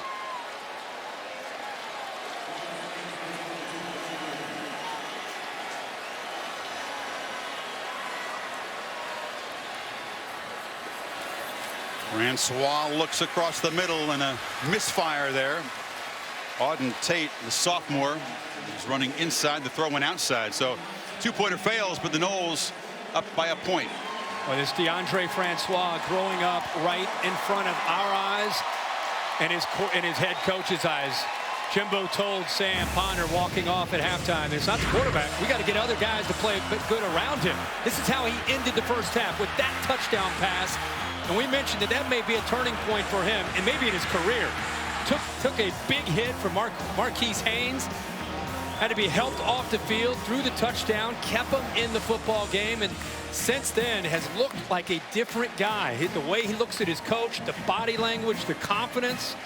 That's what happens when you get a few reps under your belt. Exactly right. Remember Kirk, the scramble and 3rd down that set up the touchdown throw. So Francois stepping up big despite a punishing first half physically for him, and in 6:11 of clock time they have had a 23-zip run. Look at that. This Ole Miss defense depleted, as you said, especially in the secondary. Still getting after him up front, but they're finding ways to get the ball out and make plays downfield.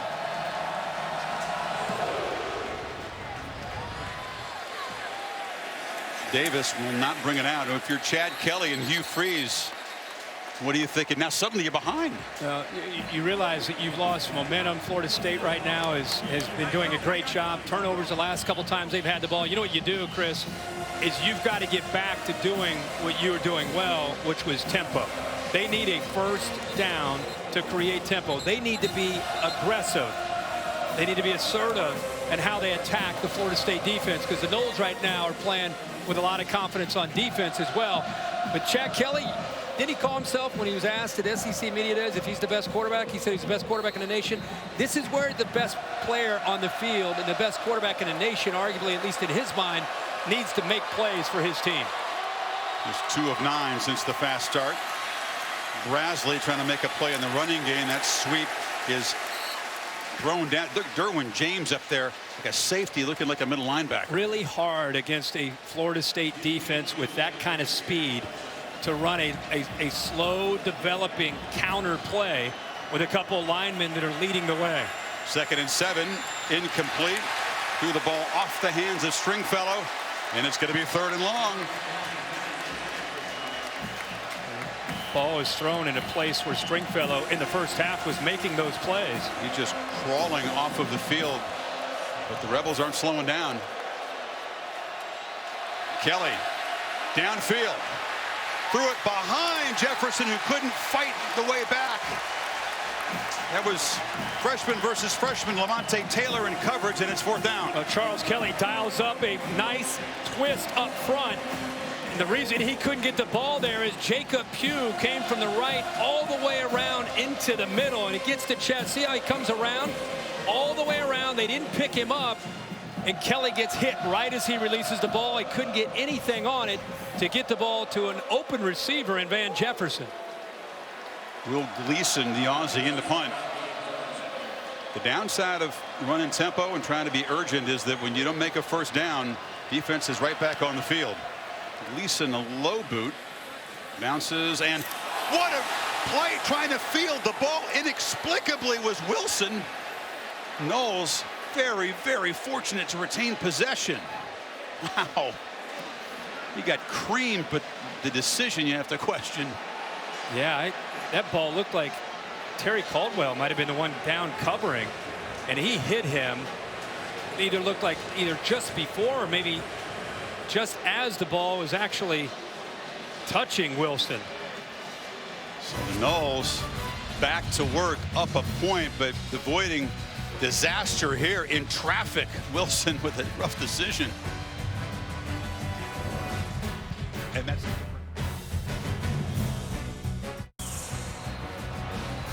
Florida State making all kind of plays, almost gave the momentum back to the Rebels there on that punt. Now, once the ball bounces, the returner is not afforded the same protection as if he catches it in the air. Yeah, so even if the ball hits the Ole Miss player here in the helmet, he can lower the boom there on the Florida State returner, Wilson, and not have a penalty. It's a veteran return man making that decision. Another flinch on the Knowles front. Ball start. Offense number 81. 5-yard penalty. First down. That was more the first half Florida State team with the penalties and miscues. 11 first penalty of the quarter. Yeah, 11 penalties in the first half. Francois on 1st and 15 flips it short. That's Izzo, and the tight end, who figures to be utilized a little bit more this year, has not gotten involved tonight until then. Just love how they're using their backs. Typically it's Dalvin Cook. That time it's Patrick, the backup running back. But when they put the ball into the stomach of the running back, it's freezing and getting the attention of the linebackers. So the misdirection and the play action pass where they're checking it down has really been effective. Jeff plays Patrick in spelling Cook.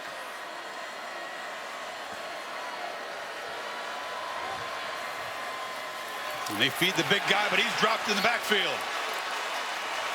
Storming through to make the play is a true freshman, Benito Jones. Yeah, and again, this is Jones, but it's also the defense slanting into the boundary. When you shoot the gap like that, you're kind of guessing based on formation that they're shooting, that they're going to run the football into the boundary, and the quick true freshman Jones makes a heck of a play to set up this 3rd down. He's emotional, Kirk. He lost his dad to a heart attack last week, playing inspired tonight. They need 10. Francois scampers free in the open field. First down, much more. Still running.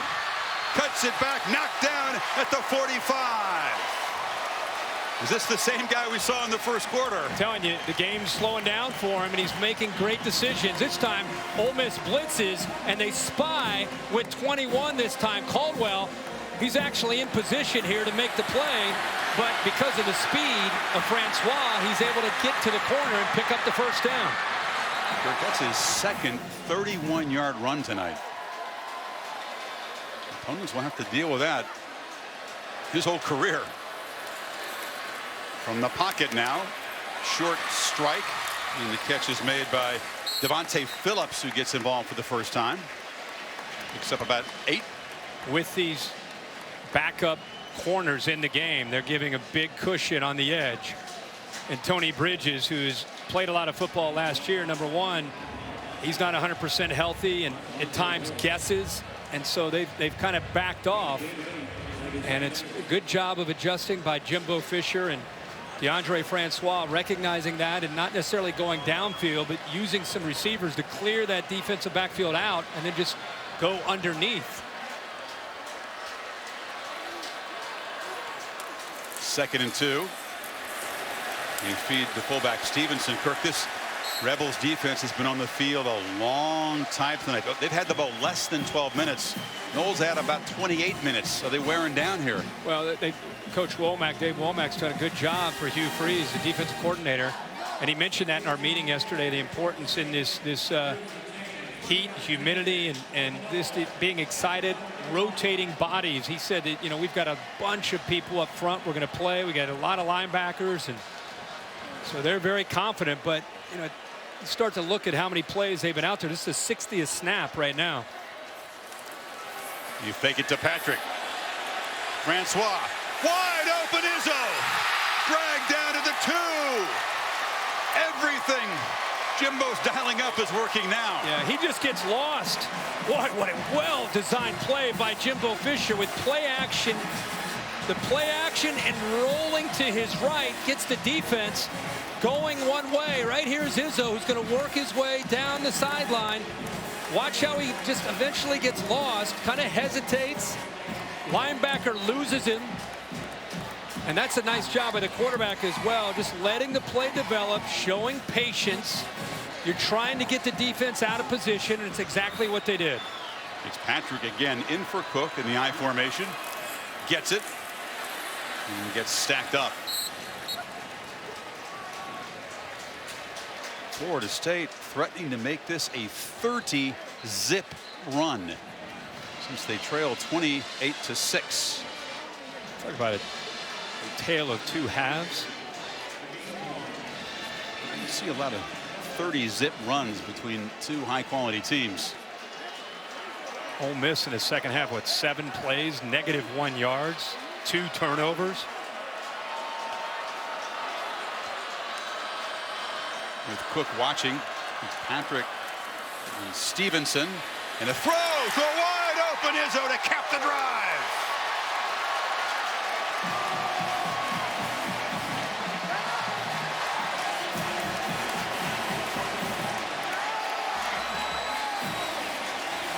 Manyeyo, a transfer from Oregon State, just doesn't pick up Izzo. Middle linebacker who's not played a lot tonight, number 8. He just doesn't see him. Izzo goes right behind him. You can see number 8 there trailing. Nobody picked him up. And he's the main target, he and Rudolph, when they get down inside that 5 or 10 yard line. That's who they want to throw the ball to. But again, Manyeyo has not played a lot of football. And talking to Chris, what you were saying earlier, rotating a lot of bodies in there. You're standing on the sidelines most of the game. You got to be mentally sharp when you come into the game. Know your assignments. That time, blown coverage, easy throw for Francois. Wow, perfect again. A dozen minutes on the clock. The Noles have put together a 30-0 run. Rebels reeling now in Orlando.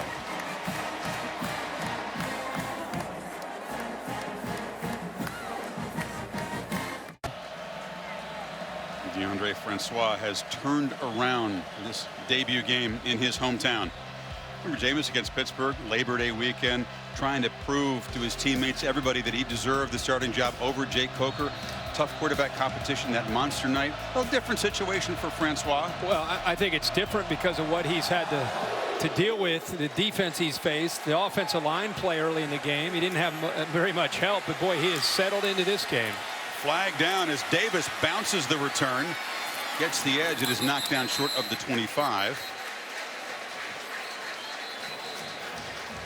The flag is over there on the far side, way back near where the kickoff team. They may have been offside on the kickoff. Francois didn't have to compete tooth and nail for this job because of the injury to Sean McGuire. He had the spring basically to himself with the #1 unit, but many feel would have won the job anyway had McGuire not been injured. Well, a totally different body language and look in his eye right now. Kicking team number 6. That 5-yard penalty will be added to the end of the run. First down, Mississippi. So the Rebels will try to stop the bleeding here from their 28. Hakeem Judd, who was out the last series, is back in. The turnover bug has bitten this Rebels offense. A couple of them here in the third quarter. Interception off the hands of Ingram, and then the fumble by Kelly. If you're Ole Miss and Chad Kelly, you need one play. You need a play to stop the bleeding. Quarterback keeps it.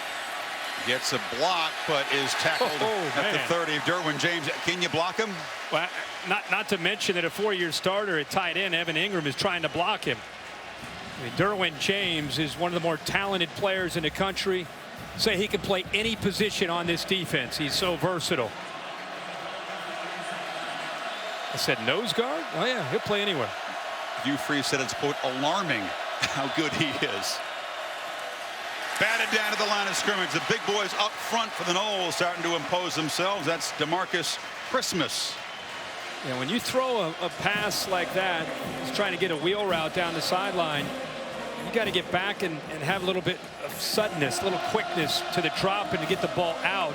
A little deliberate there, and again, kind of staring that receiver down that time and allowed Christmas to time it up and bat it down. 3rd and 9 and some urgency for Ole Miss. Kelly dropped. DeMarcus Walker got him again. The man who forced the fumble last series ends this series. Yeah, right against the left guard, Patterson. This is men against boys. He is a defensive end that they move on 3rd down into the inside. Watch this move right here against the sophomore. A little swim move, gets around him, and I'll tell you, when he gets in after the quarterback, you're in no man's land. He has such strong hands and quickness side to side. He's going to bring you down every time. Wunderlich, it's a punt. You see Bobo Wilson makes a sensible decision this time. Yes, just makes the fair catch at the 25-yard line, and now the Noles with an 8-point cushion near the end of the 3rd quarter. Go back to work. What a quarter it's been ever since they grabbed momentum late in the half. There's the interception, not Kelly's fault. 2 31-yard runs by Francois. Yeah, the 2 turnovers really sparked him. I think got their confidence established on both sides of the ball. It's amazing that when Francois and the offense started to play better, it's had an impact on the defense and the way they've performed. In the last 5 drives, he's 12 of 17, 156 yards with a couple touchdowns, and 62 yards rushing. He's doing it running and throwing. They fake it to Cook, who's back in the game. Francois looking downfield. Sideline route. Batted down at the last minute. Nyquan Murray was running, but A.J. Moore, the nickelback, saved the touchdown. Wow, what a play by the nickelback Moore. The last few steps here, that ball is actually thrown pretty well. And Moore takes a chance. He goes airborne because of those long arms. Boy, that is textbook to knock that ball loose. Great job. He's the guy that struggled as a fill-in last year when Tony Connor got injured. He's improved his game. Francois head and dropped. The flag comes in. Marquise Haynes grabbed the quarterback. It looked like maybe a hold there by Johnson. We are seeing some pass rush talent in this game tonight, Kirk, all over the place. Haynes has been doing it the last couple of years in the SEC. You can make a pretty strong case. He's one of the top pass rushers in the country. Offense number 77. That penalty is declined. Brings up 3rd down. It's Rod Johnson there. Yeah, it's really just his first step. And Johnson's played a lot of football as a junior, but watch him. He lines up wide, but watch how quick he gets off the ball. I mean, he's already by him. And that's the blind side of the quarterback. He didn't have any chance at all. Nice job there. Again, jumping that cadence in the snap there by Haynes. Rebels showing big pressure on 3rd and 15. They hand it off to Cook. Dalvin Cook gets the edge, gets the first down, out to the 40. Is he starting to heat up? And they're starting to block for him. I'm very surprised that they lost contain there. They did not set the edge to this defense. I mean, that was pretty easy. He didn't even have to really get a block. The guard was trying to lead around. I think Dalvin Cook was probably as surprised as anybody. Jimbo Fisher, I don't want to say was waving the white flag, but I don't think he expected to pick up that many yards on 3rd and long. He was just trying to play field position now with an 8-point lead. I like the third quarter yards, 190 to -7. They got 18 on 3rd and 15 with a run. That's a deflating play for a defense group that's already gassed. They better get stout right now before this thing gets out of hand. You know, and they had played so well on those first 2 plays. They get the 3rd down and they give up the 1st down, and now they get to start all over again trying to slow down Dalvin Cook. And when Cook gets going, that play action pass game becomes so much more lethal for Francois in the underneath passing game, because those linebackers and safeties have to respect the threat of Cook running the ball.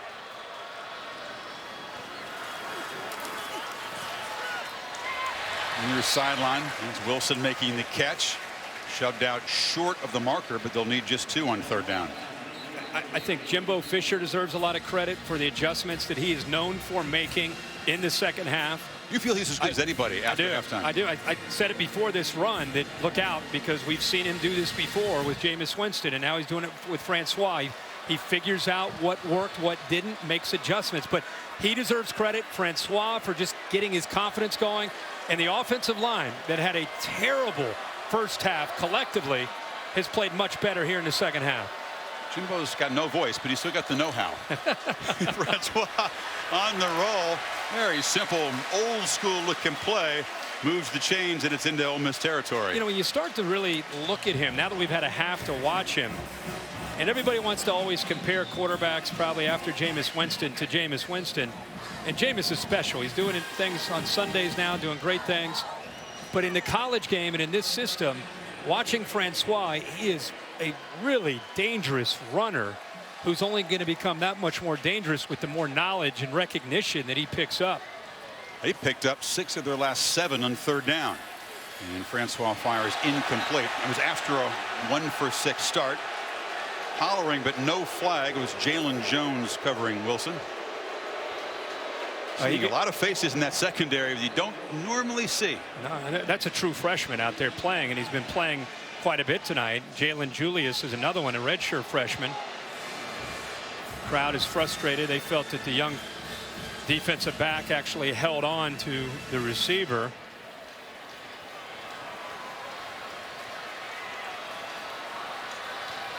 And 11 seconds of what has been a stunning, dominant 3rd quarter for Florida State. Francois escapes, fires, sideline, caught, 1st down. Again, Wilson. And there is the cushion. Look at this cushion. They roll him out where he's comfortable, but look at this right here. And he's bailing.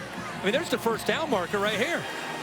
You're bailing out. You're already giving him a 10-yard cushion, and now you're bailing out. But again, it's a true freshman out there on an island by himself, and that's how they're trying to protect him. But Jimbo doing a good job at just saying, if you're going to give us a 1st down, we'll roll out and take it every time. If you wandered away for a moment, you might be stunned. Florida State, a 30-zip run, once down by 22, will now start the final quarter up by 8, looking for more in Orlando.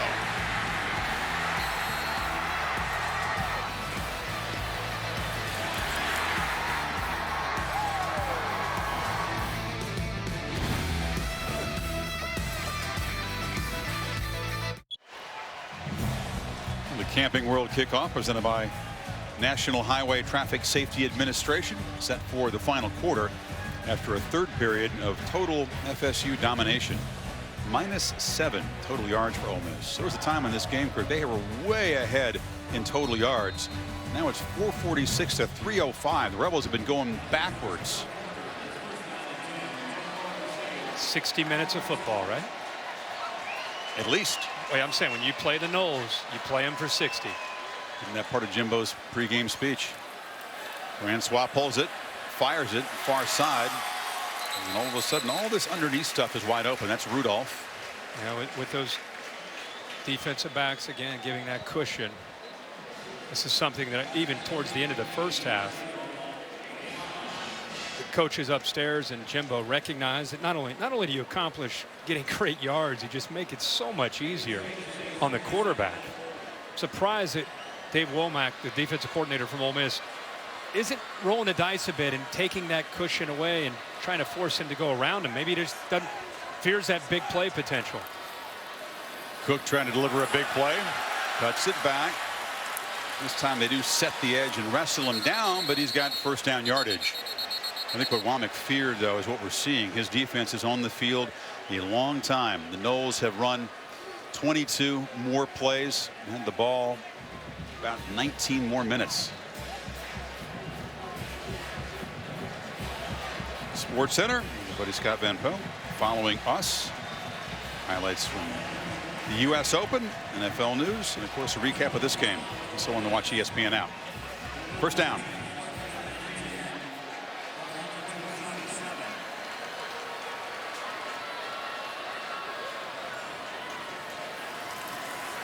Plenty of time. Another quick, accurate little dart and a completion to Wilson. Healthy first down gain. You wonder if Ole Miss's defense understands the magnitude of this drive. The way this second half has gone. Looking at an 8-point deficit right now. If Florida State were to score a touchdown and all of a sudden you're down maybe 15 points, you're looking at a very, very difficult hole to climb out of. Whereas if you can hold them maybe to a field goal attempt, you go down 11, you're still thinking, hey, we're still within striking distance. They desperately need to create a turnover. Haven't yet. Francois fires toward the end zone, just over the hands. Whitfield was running there, defended by Bridges. And again, that's the matchup. They're going after Bridges. That must have been the film study all week long. If you see number one isolated without a safety behind him, we're going after him. Because no matter where he is lined up, whether he's playing corner on the outside, nickel back on the inside, Francois every single time is dialing up number one. That time he was actually on the inside against Whitfield. Whitfield beat him with that soft cushion for the touchdown. He just couldn't hold on to the ball. To your point, Kirk, this is a huge third down play. You need 6. Play clock at 2. Got to hurry. They just get it off. Pressure immediately. An attempted pass. The ball's loose. Still fighting for it. Signaled, fumbled, Ole Miss recovery. Well, they'll take a look at this to see if that right arm was coming forward. Marquise Haynes delivered the shot. Haynes came in from behind, but Sean Youngblood actually forced the ball to come out, Chris, from in front of him. Jimbo wants to check the big board. Watch 38 come from the top of your screen.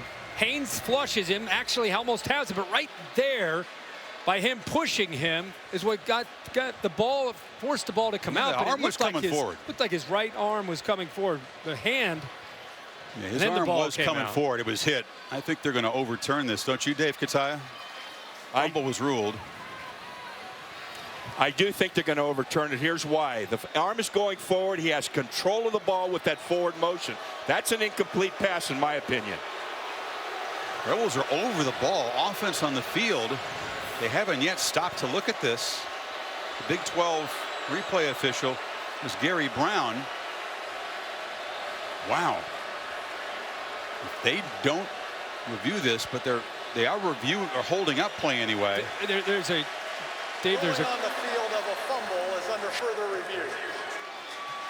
Dave, I want to ask you something, because there was one of the shots that we looked at that the helmet hitting his elbow forced the arm to come forward. The 38 Youngblood, his helmet hit his arm, which forced the hand to come forward, and then the ball came out. I don't think he actually was moving his arm forward. It was, you'll see from a different angle, the helmet helped it. And I just want to ask you right here, watch his helmet. That's what brought the hand forward. To me, you make a good point, but to me, that arm is a hitch on that elbow, and it starts forward, then the helmet hits it. So I guess my question is, can the helmet cause the arm to go forward, and then can it still be considered not necessarily the quarterback in a throwing motion? It can. He has to have control of his arm. As you can see here, to me, that he's going forward with his hand. We'll see. I would agree. I mean, the arm was hit and the ball came out, but it's a tough one. To me, clearly moving forward. Yep. And that's Gary Brown. The whole key is that arm moving forward. When the helmet hits the arm, it's already started forward with control of the ball. Yeah, it looked like it just had started, but I definitely think the helmet helped finish it through. I would agree with you. But the key is the forward motion early. Yeah. If they do overturn this call, it'll be 4th and 6 for Florida State at the 23. So stretch the hammies out. Here we go. About a 40-yard field goal attempt coming.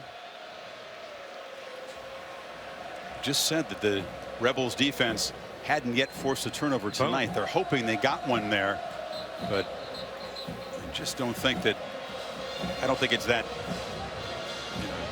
fuzzy. I think it's a pretty straightforward call. Be incompletion, and what'd you say? 43? Be a 40-yarder. A 40-yarder. Yeah. Ball's at the 23.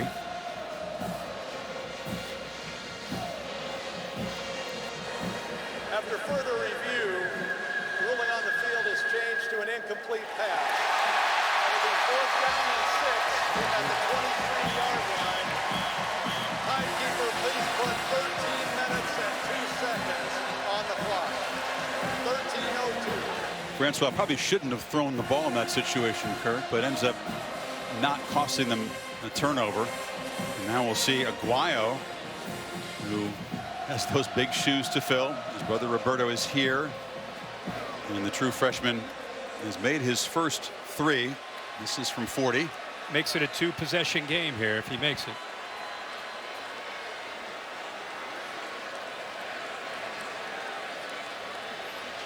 He was backed up and then chose to walk up and confer with Jack Steed, his holder. And you're right, this is crucial. Is the lead still 8? We'll stretch to 11.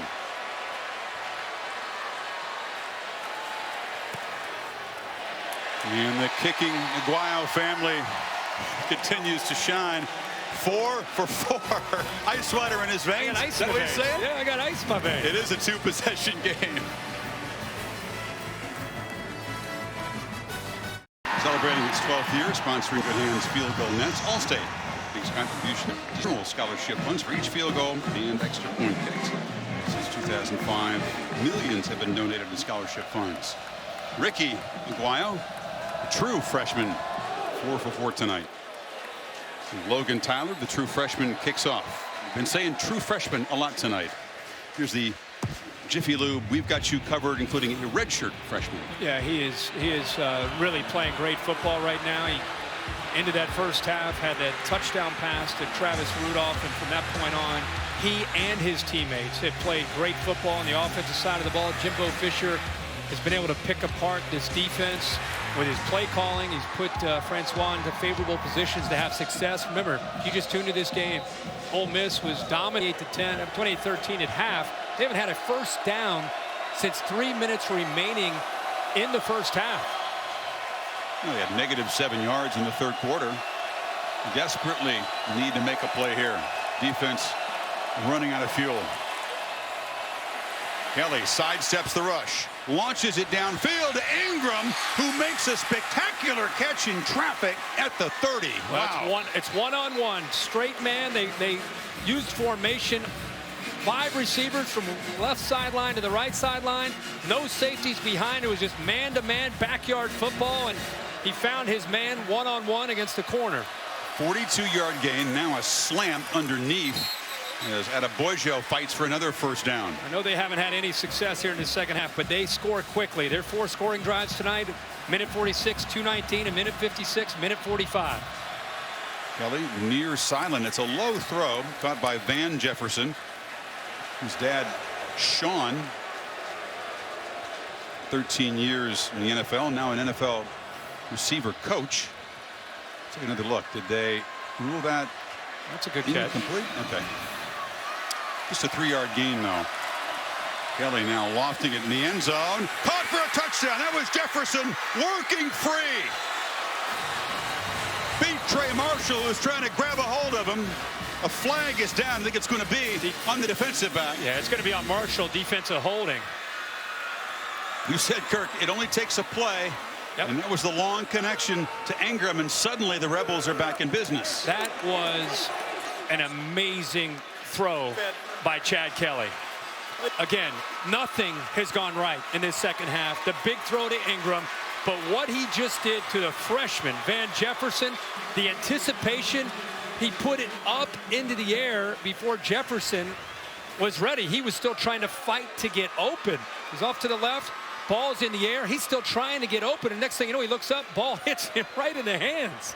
First career touchdown for the guy with the great receiver bloodlines, and now the Rebels down 5, go for 2.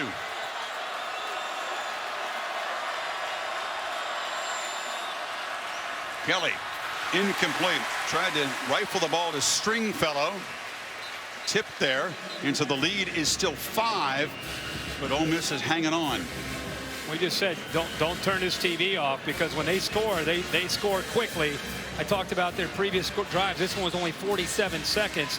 Puts it up in the air, perfectly timed after Jefferson was interfered. I mean, look, watch the freshman trying to get off of Trey Marshall here, and to still be able to throw this after he was held, boom, right in his hands. Jefferson, nice. you know, added 17 pounds. They convinced him to redshirt. His dad, of course, the ex-great receiver and coach, pleading with him to be patient. And he has come back and figures to get in the mix as a playmaker this year. Coaches felt he was the most improved offensive player in the spring. And when you lose Laquan Treadwell and Cody Core, you need some of those younger receivers to come along. It's so much attention about A.J. Brown and DK Metcalf, the true freshmen. But do not forget about Van Jefferson out of Brentwood, Tennessee, near Nashville. Now, when it was desperately needed, Kelly produced on that drive after a very frustrating third quarter. 4 for 4. In all 75 yards of the drive, it took exactly 47 seconds. That can impact your defense. We've seen Francois' success get his defense playing with a little bit of mojo. That drive can get the Ole Miss defense back into the game as well. Noble boots it right to Whitfield, who fielded almost accidentally at the goal line. Breaks free. Kermit Whitfield. Just couldn't quite break free, but in his hometown, he grew up in a very tough area of Orlando, just a couple of blocks from this stadium. Almost busted it, but perhaps reclaimed momentum. And you and I called a game in a national championship when he had a huge return, a couple good blocks. He has such a good feel. If he can just be able to get through that initial surge of the defense or the kickoff coverage team, right there, that cut right there got him into space. And now the poor kicker, he's just trying to get him back into the rest of that coverage team. They're fortunate he didn't go by the kicker. He got 46 yards. I was on the sidelines watching that. Brent was with you that night, but I clearly remember that play. Yeah, you're probably standing right there. Might have been. Offense, number 74. 5-yard penalty, first down. I mean, how much would that have meant? As it is, it's a big momentum shift, but Kermit in the Paramore area, he says they don't even consider it Orlando. It's a place the tourists don't go anywhere near. He watched his father shot when he was 12 years old when he lost him. A very, very tough upbringing, but this guy has shown such resilience, perseverance. He's tough on the football field too. 1st and 15 after the penalty. Francois fires high and over the head of Wilson. I was just going to say, now that you get to a point under 12 minutes to go in the game. Wilson's down, Kirk, on the Ole Miss sideline, grabbing at his left shoulder. Trying to say trainers to run across here. Jalen Julius gave him a shove, defending him. Let's take a look. A little bump, and he just kind of came down hard on the left shoulder. Didn't appear to be flag worthy. We'll take a timeout.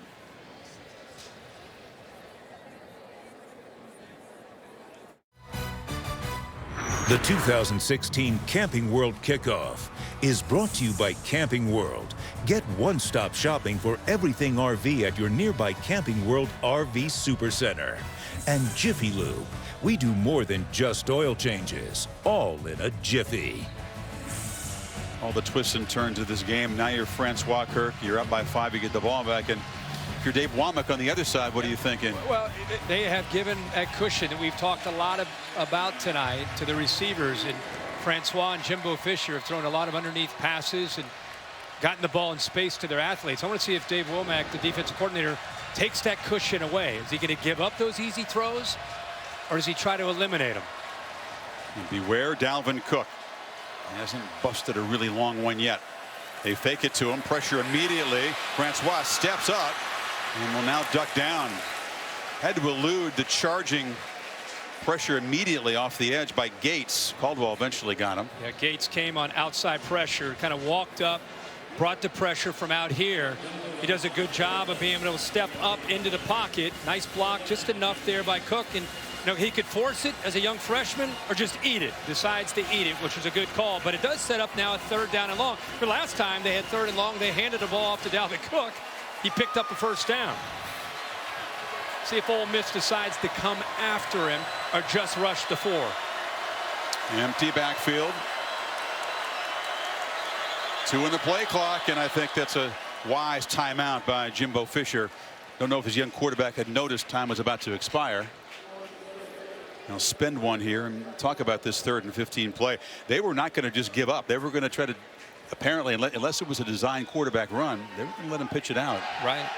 And I think they're right now, Jimbo Fisher, I think he senses he's dealing with a different quarterback mentally than he was in the first half. He's dealing with a different offense. I mean, we keep talking about Francois, but Jimbo Fisher in that huddle, he's challenging the offensive line, probably in the receivers, as much as he is his quarterback. We kept talking about Francois. When's he going to be able to make some plays? But how many times was it 2nd and 15 and 3rd and 18 in that first half? And they struggled, but they have begun to move the chains regardless of the distance needed on 3rd down after halftime. Balls on the Hokies. Pilot Flying J battle at Bristol on ABC, 8 o'clock next Saturday. Hope you guys get one this good. 3rd down. And 5 receivers, empty, meaning he better get rid of the ball quickly.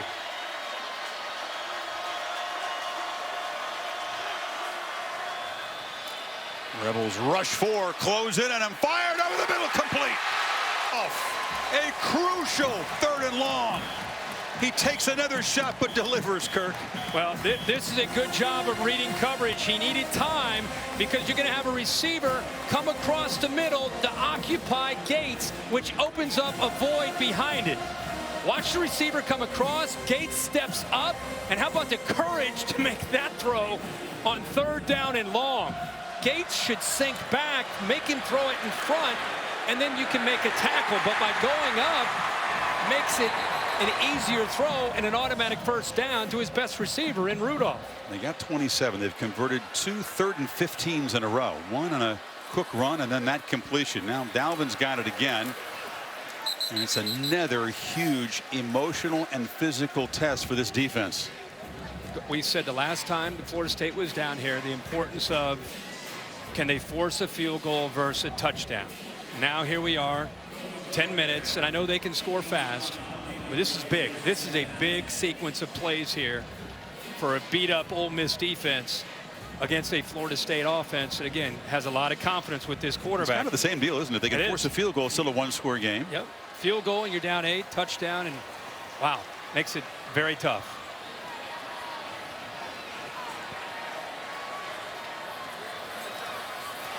Second and 10. Francois just throws it into the bench. Again, he was knocked down. Isaac Gross gave chase. How many shots has the young guy taken? He kind of holding his left knee there. How about Gross, the leader of this defense? They lost a lot from last year. Watch him in the middle. Watch how fast he is. He's 260 pounds. Chasing down the quarterback, and he came down on him. And he's been limping around. Yeah, you can see Francois. I don't know if it's a cramp or if it's an injury. But he's definitely noticeable limp after that play, after getting chased down by Gross. Another 3rd down and long. Yep, they need 10 this time. Played zone on the last 3rd down. Gets it out quickly. Catch made by Murray, one of the young receivers in this team. Naquan knocked down. It's 4th down. And the Rebels defense is able to get a hold, and here comes Aguayo for a 5th field goal attempt tonight.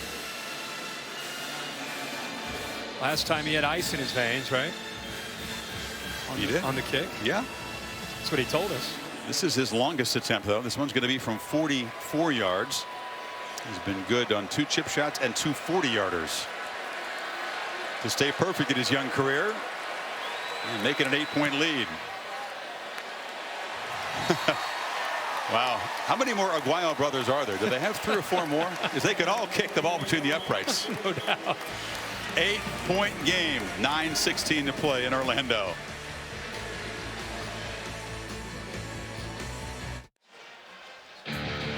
Well, this wild weekend, Kirk, began actually in Houston. Late morning kickoff as Brandon Wilson with the kick 6 ignited Houston's win. Clemson won at Auburn. Tigers tried to rally late, couldn't. We saw Bama blow out USC. Texas, electric atmosphere in Austin. They beat the Irish in double overtime, and now here to cap it all off in Orlando. A back and forth game. A couple of seismic momentum shifts here. The Noles lead is 8. So Kelly off that very quick 75-yard touchdown drive. Get back to work. Yeah, 4 plays, 75 yards in less than a minute. Go back to this touchdown pass, and I made a big deal out of the throw, and it's because the timing of it. And he's throwing to a spot, but it's just, look at this. The ball is out, and look at the receiver on the numbers. Jefferson trying to work to that spot. He gets held. By the time he kind of gets, he really kind of reestablishes himself on the route. By the time he looked up, the ball is literally 3/4 of the way there and right into his hands. Let's see if Ole Miss can get a little bit more going the way they did on that last drive. It started with a big throw to Ingram. Only one quarterback in the country had more throws of 20+ yards last year, and that was Jared Goff. This is Ingram, a short play across the 30, but a nice first down gain. Nice high percentage throw to get this drive started. All the categories, Kirk, that highlight arm strength. Ball was thrown outside the numbers or downfield. Kelly among the best in all those categories last year. 2nd and 4.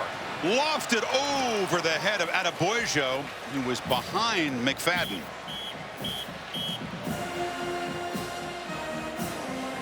That was a missed opportunity. The success of Ingram can draw the defense's attention, and watch what happens when Ingram works here and how it opens up the sideline.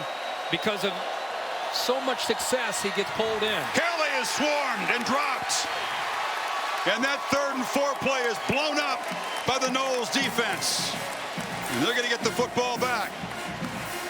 They just collapsed the pocket. 3 different Noles working their way and just overpowering the Ole Miss offensive line. Big night tonight for DeMarcus Walker. Nadi also. 3rd down and long. That Ole Miss offensive line didn't have much of a chance there. She only needed 4, but the pressure so great. And now pressure right back on the Ole Miss defense is Francois, who's taken shot after shot, limped off the field last time, but you know he's not coming out of this game, not in his hometown, not with a performance like this to cap off 8-16 away perhaps from a victory he's thought about for his whole life. Taking a lot of hits, and in fact the last time they were out there, this hit right here from Gross forced him into the tent for Florida State medical staff to examine him. There's Mom. Yeah, Tasha, not easy being a parent. She's seen her guy take a bunch of hits but make a bunch of big plays. Sure has. Cook knives forward. In Fisher's perfect world, they could just feed number 4, run some clock, and not a high-risk play here. Kirky's really been contained. He's run it 20 times for 69 yards, so that's 3.5 a carry. Dropped the ball on that reception when he was en route for a certain touchdown. As a receiver, he's caught 7 for 101.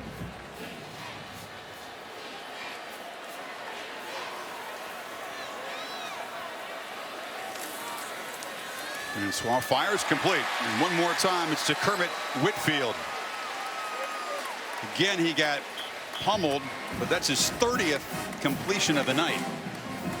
Well, he sure does a good job there, despite the traffic in front of him. Locking in on his receiver and making that throw, stepped right into it. He's approaching a 400-yard game in his debut. It's a tough SEC defense. Pulls it, flips it far side, another completion. Again, it's Wilson and Whitfield just giving a hard time to the secondary. That's pitch and catch against that cushion again. They're going to have to take the cushion away. He's rolling out which he's comfortable with. Bridges is turned again. How many times have they gone after Bridges? What I say the scouting report must have said, if one's by himself, you get without a safety over top, you got to attack him. And they've done that. When they needed a big play, they've gone his way. Still throwing, still catching. Here's Whitfield, and he's shoved out. Knowles smelling blood here. Up 8 already.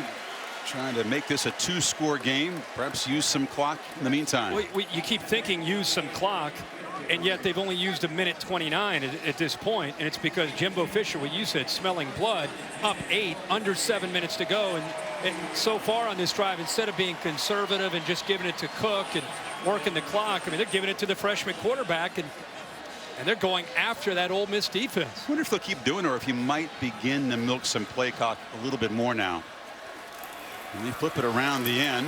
Whitfield bangs down to the 15. It's going to be 3rd down.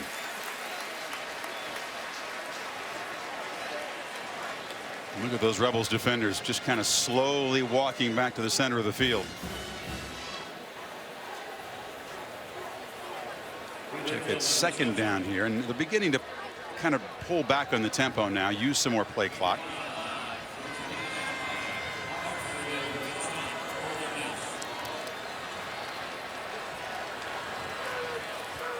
Cook darts forward. He's near the marker.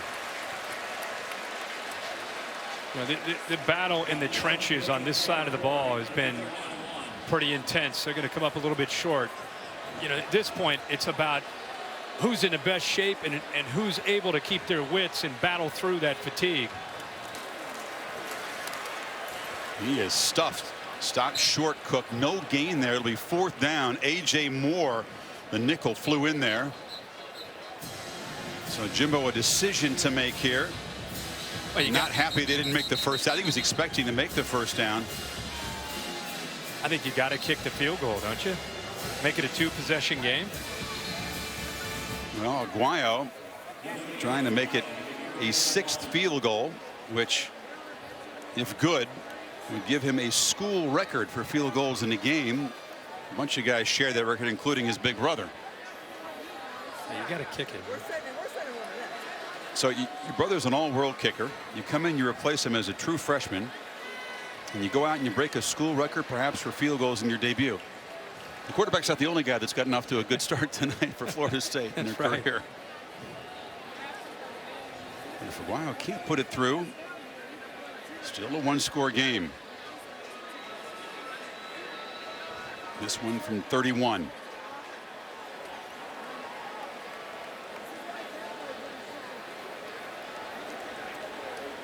This guy, unlike his big brother, doesn't kick off. Just a field goal specialist at this point in his career. So the leg is fresh. He's had a steady nerve.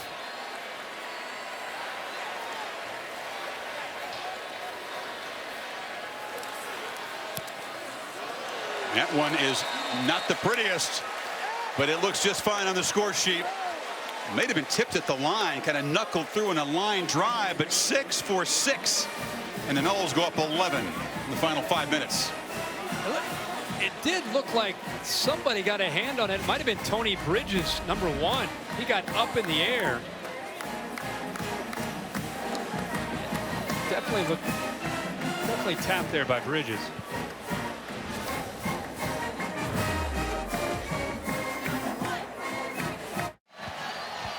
Seminoles up 11, but they were once down by 22 in the 2nd quarter. If they win this game, it's the largest comeback victory in school history, surpassing, Kirk, the game you saw when that man brought him back at Louisville on a Thursday night. Yeah, that became really a year-long trend, getting down. I was standing on the sideline at Papa John's on that Thursday night and watched Jameis bring him back. They scored in their last 9 possessions. The faces may change, but the culture in this program is such that Fisher said it. We heard him in the locker room before the game. 60 minutes, 60 minutes. Just keep battling, never give up. 7 straight regular season games, and they've trailed at halftime to come back and win. Didn't do it in the bowl game, but think about that. Well, 7 straight in regular season. Yeah, and they were down 28-6 in this game. Think about that. It's one thing to preach that 60 minutes, but now all of a sudden you're down 28-6. Late in the first half, they scored to make it 28-13. They haven't looked back since, and you're doing that with a freshman quarterback. It's not an accident.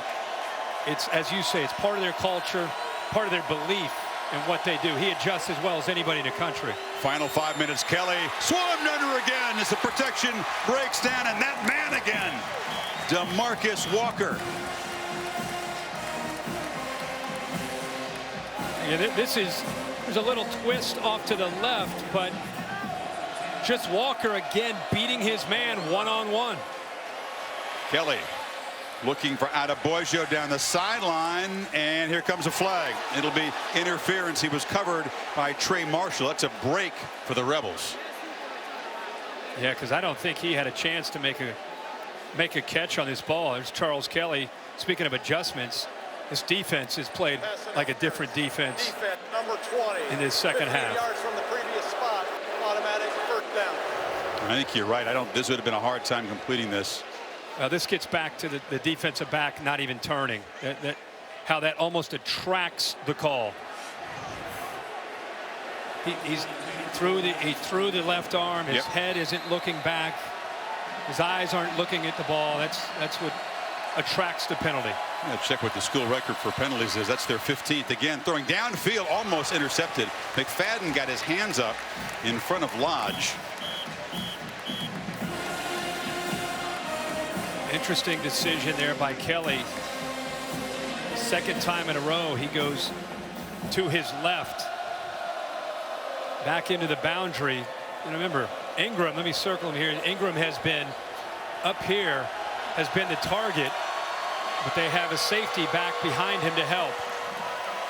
This time he dumps it off short to Judd, but he is wrestled down for no gain. It'll be 3rd and long. Matthew Thomas on the stop. Charles Kelly had a defense that was confused and on its heels and had some mental errors. Made some adjustments and have been in a better position. They are now playing with these safeties back behind to help out their man-to-man coverage. They need 10, Kirk. You'd have to believe Freeze would go for it if they don't get this first down. Unless they lose big yardage here. You almost have to. Louder than it's been all night. Kelly working back far side. Receiver broke off the route. It's 4th and 10.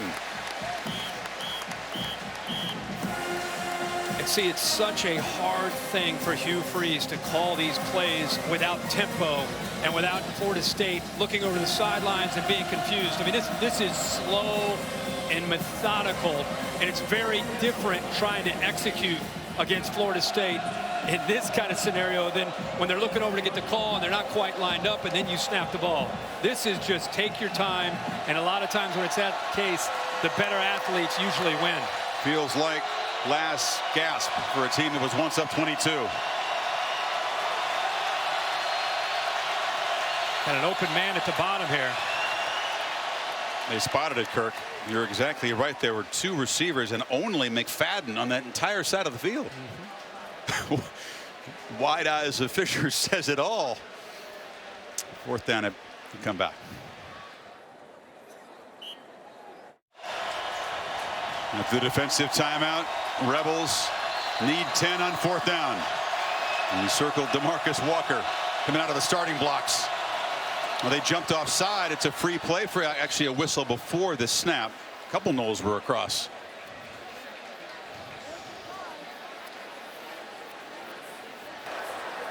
Ball start. Offense number Check 79. it. 5-yard penalty. 4th down. Drawn off Javon Patterson. Freeze incredulous. Nani's right across the ball. You saw more encroachment than a false start. Center did rock back. They called it on the left. I think they called that on the left guard, though. In any case, the chore just got tougher. 15 yards needed to keep the ball and keep hope alive. Kelly better be ready to move the launching point here, because you're going to see Walker come after him and the rest of that defensive line. They can pressure a quarterback with Sweat and Walker and company. Kelly delivers behind the receiver. Catch made, first down. Stringfellow just held on. He's trying to give it a back shoulder fade, but the ball is way underthrown. And how about that? How about that? They're going to take a look at it, which is probably the right thing to do, considering that was the game. Absolutely. The ruling on the field of a completed pass is up for review. I just was wondering if he was sitting out of bounds when he caught it. Remarkable that he reached down. Yeah, it was a great catch, but was his... he looks like... I think he's still up. Yeah, but the knee hits as he collects the ball. Did he have control of the ball before the knee hit out of bounds? Well, his left foot is down, but like, let's. That is a matter of inches. That's why you're up here, my friend. What do you have? Right now, looking at this play, I think it's going to stand, and the reason is because of what you said. His left foot is up, and he has the ball. I don't think there's enough to reverse this. I think they're going to go with a call on the field, but again, it's up to replay. It's very, very close. How about the effort with the game on the line by Stringfellow? Yeah, the outside of his foot is on the ground. The side of his left foot. The question is he have control before the shin lands out of bounds? That's what the question for Gary Brown. Yeah. That's what Gary's got to rule on. This is a tough one for him. And by the way, as you said, chances for Ole Miss basically hang in the bounds. Yeah, that was it. This is it. He's got it there. It really is bang bang. Yeah. But he had possession of the ball from the time he touched it to the end. He didn't bobble it. He had possession of the ball all the way through. Charles Kelly running in there trying to lobby the official. By theory, Dave, wouldn't he have possession as soon as he caught the ball? By theory, he would, because it doesn't get juggled, okay? But this is very, very close. But to me, it's so close it's going to stand. But again, I'm not the replay official. How easy is it to make that call on the Florida State sideline? There were about 25 people over there lobbying the official from the Big 12. The interesting thing is you really screen that out when you're making that call. You're oblivious to it. This is a tough one for replay. Like I said, he was trying to throw that back shoulder where it was a much easier catch. He just ended up throwing it down low. I'm shocked that Stringfellow was able to go down and make the catch.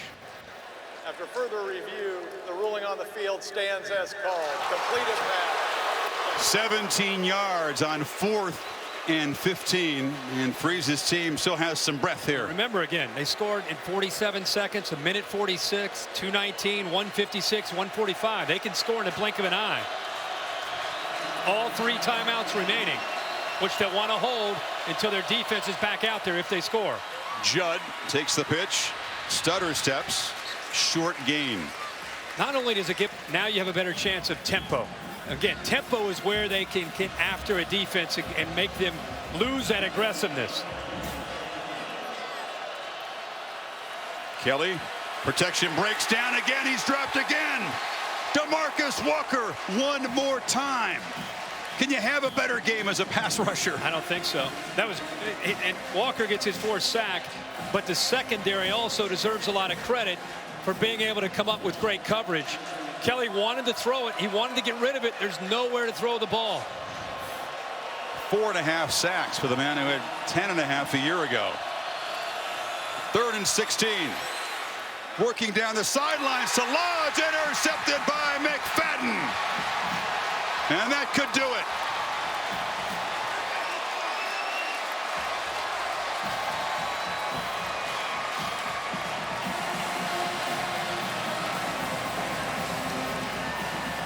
Pressured again. A 3rd pick for Kelly to go with a fumble. That one just out of desperation. Yeah, McFadden is a long corner that's into the boundary. 6'2", 198 pounds. He just didn't get a whole lot on that. The pressure off to his right, I don't know if that impacted him or affected him in any way. It was Derwin James coming in with the ball well underthrown, and McFadden again, who's been in position a number of times, and what I love is he turns and finds the ball. That time he's able to hold on to the interception. Remember the one time he had an interception in the end zone and Metcalf knocked it away from him. That time he obviously gets it. So the Noles up 11.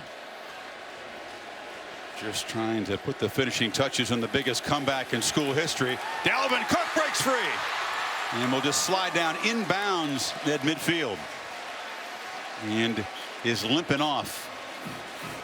And that is not a great sign. There's a man that battled ankle and hamstring problems all of last year. This may be a cramp, but he's going to head to the sidelines. Yeah, going to check out. He's up to 91 yards running the football, but of course we've talked all night about how they've used him out of the backfield. 7 catches, 101 yards.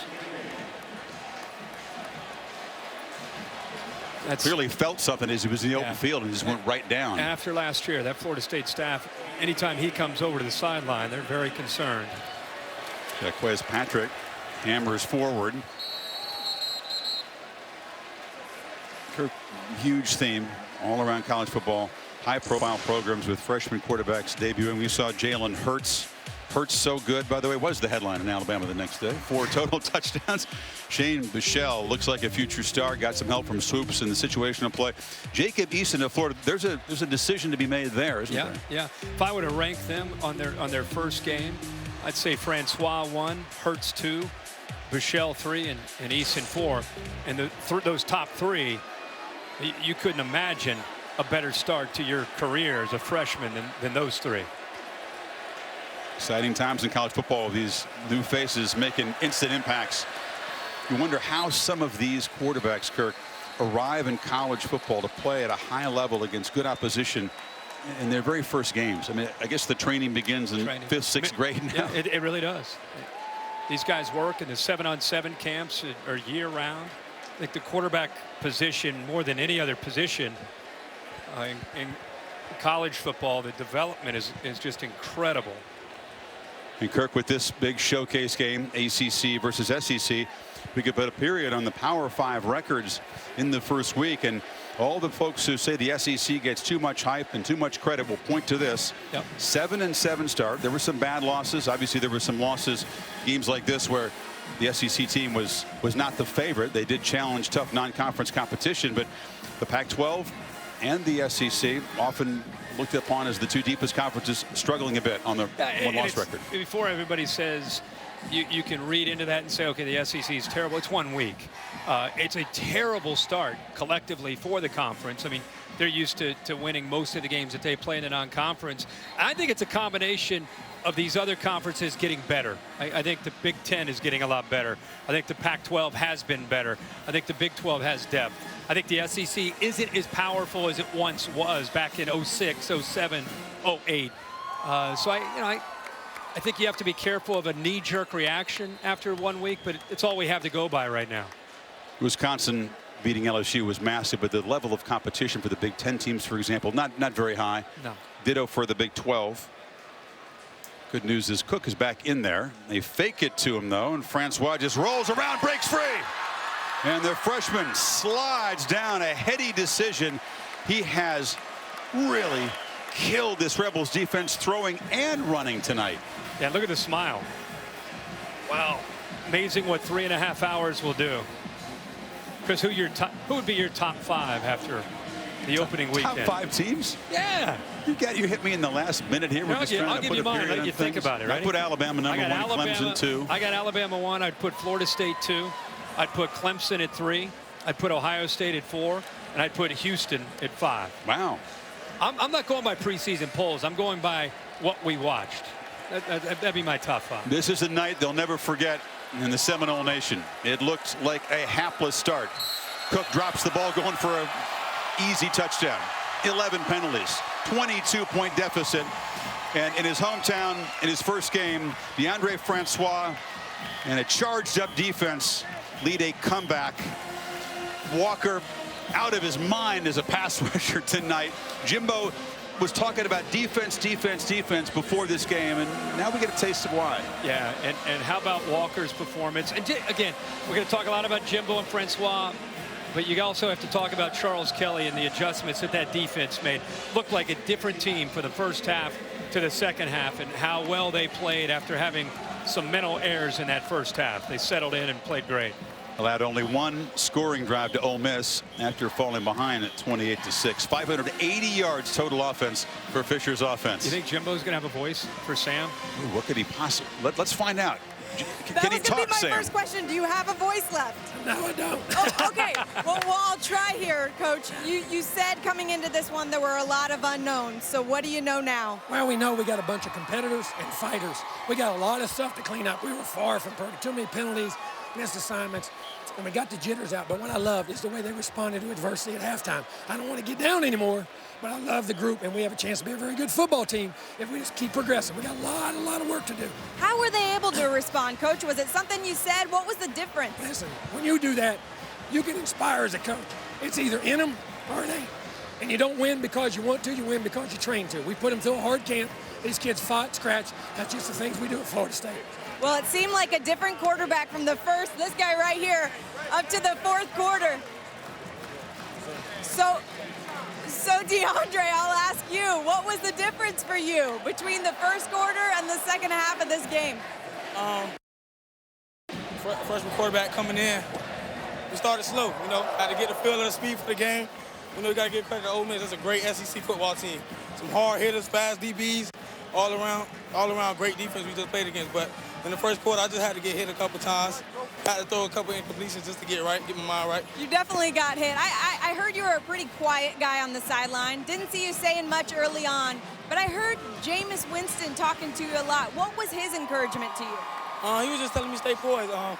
He knew I'm a young quarterback. He was in my shoes just a couple years before, so he just giving me tips on how to stay poised and stay calm, which, I came in the game trying to stay poised and stay calm, and I did it. We was down, but I just trusted in Coach Fisher and trusted in my teammates that we were going to come out with a win. It's just my first game, so, I'm just blessed to be here in my hometown, playing in front of my mom and my family, man. It's only the beginning. What is that like? The biggest comeback in school history in front of your hometown, your mom's here, tons of pressure. How would you describe what that feeling is like? It's unbelievable, man. It's unrealistic, man. God put me here for a reason. I knew he wasn't going to bring me back to my hometown on Labor Day for my first start to come out with an L. I knew something wasn't right, He just didn't make it easy. He just didn't make it easy for me, All summer, I've been with my team. We've been working, and we've been working on 4-minute, 2-minute. We had a critical touchdown before half, 2-minute drill. We just ran a great 4-minute drill to win the game. Everything we've done in practice, we brought it to the field. Congratulations. Go celebrate your first one. Thank you. Thanks. Talented, tough, humble in victory. Francois, in his debut, leads the largest comeback victory in Florida State history. They win it by 11. Short week, that's the challenge. The good news is it's Charleston Southern up next. Louisville, the next big test on September 17th. 2 weeks gets really interesting. The Noles furiously rally back. Scott Van Pelt, SportsCenter, coming up right now with more in this one. Scott.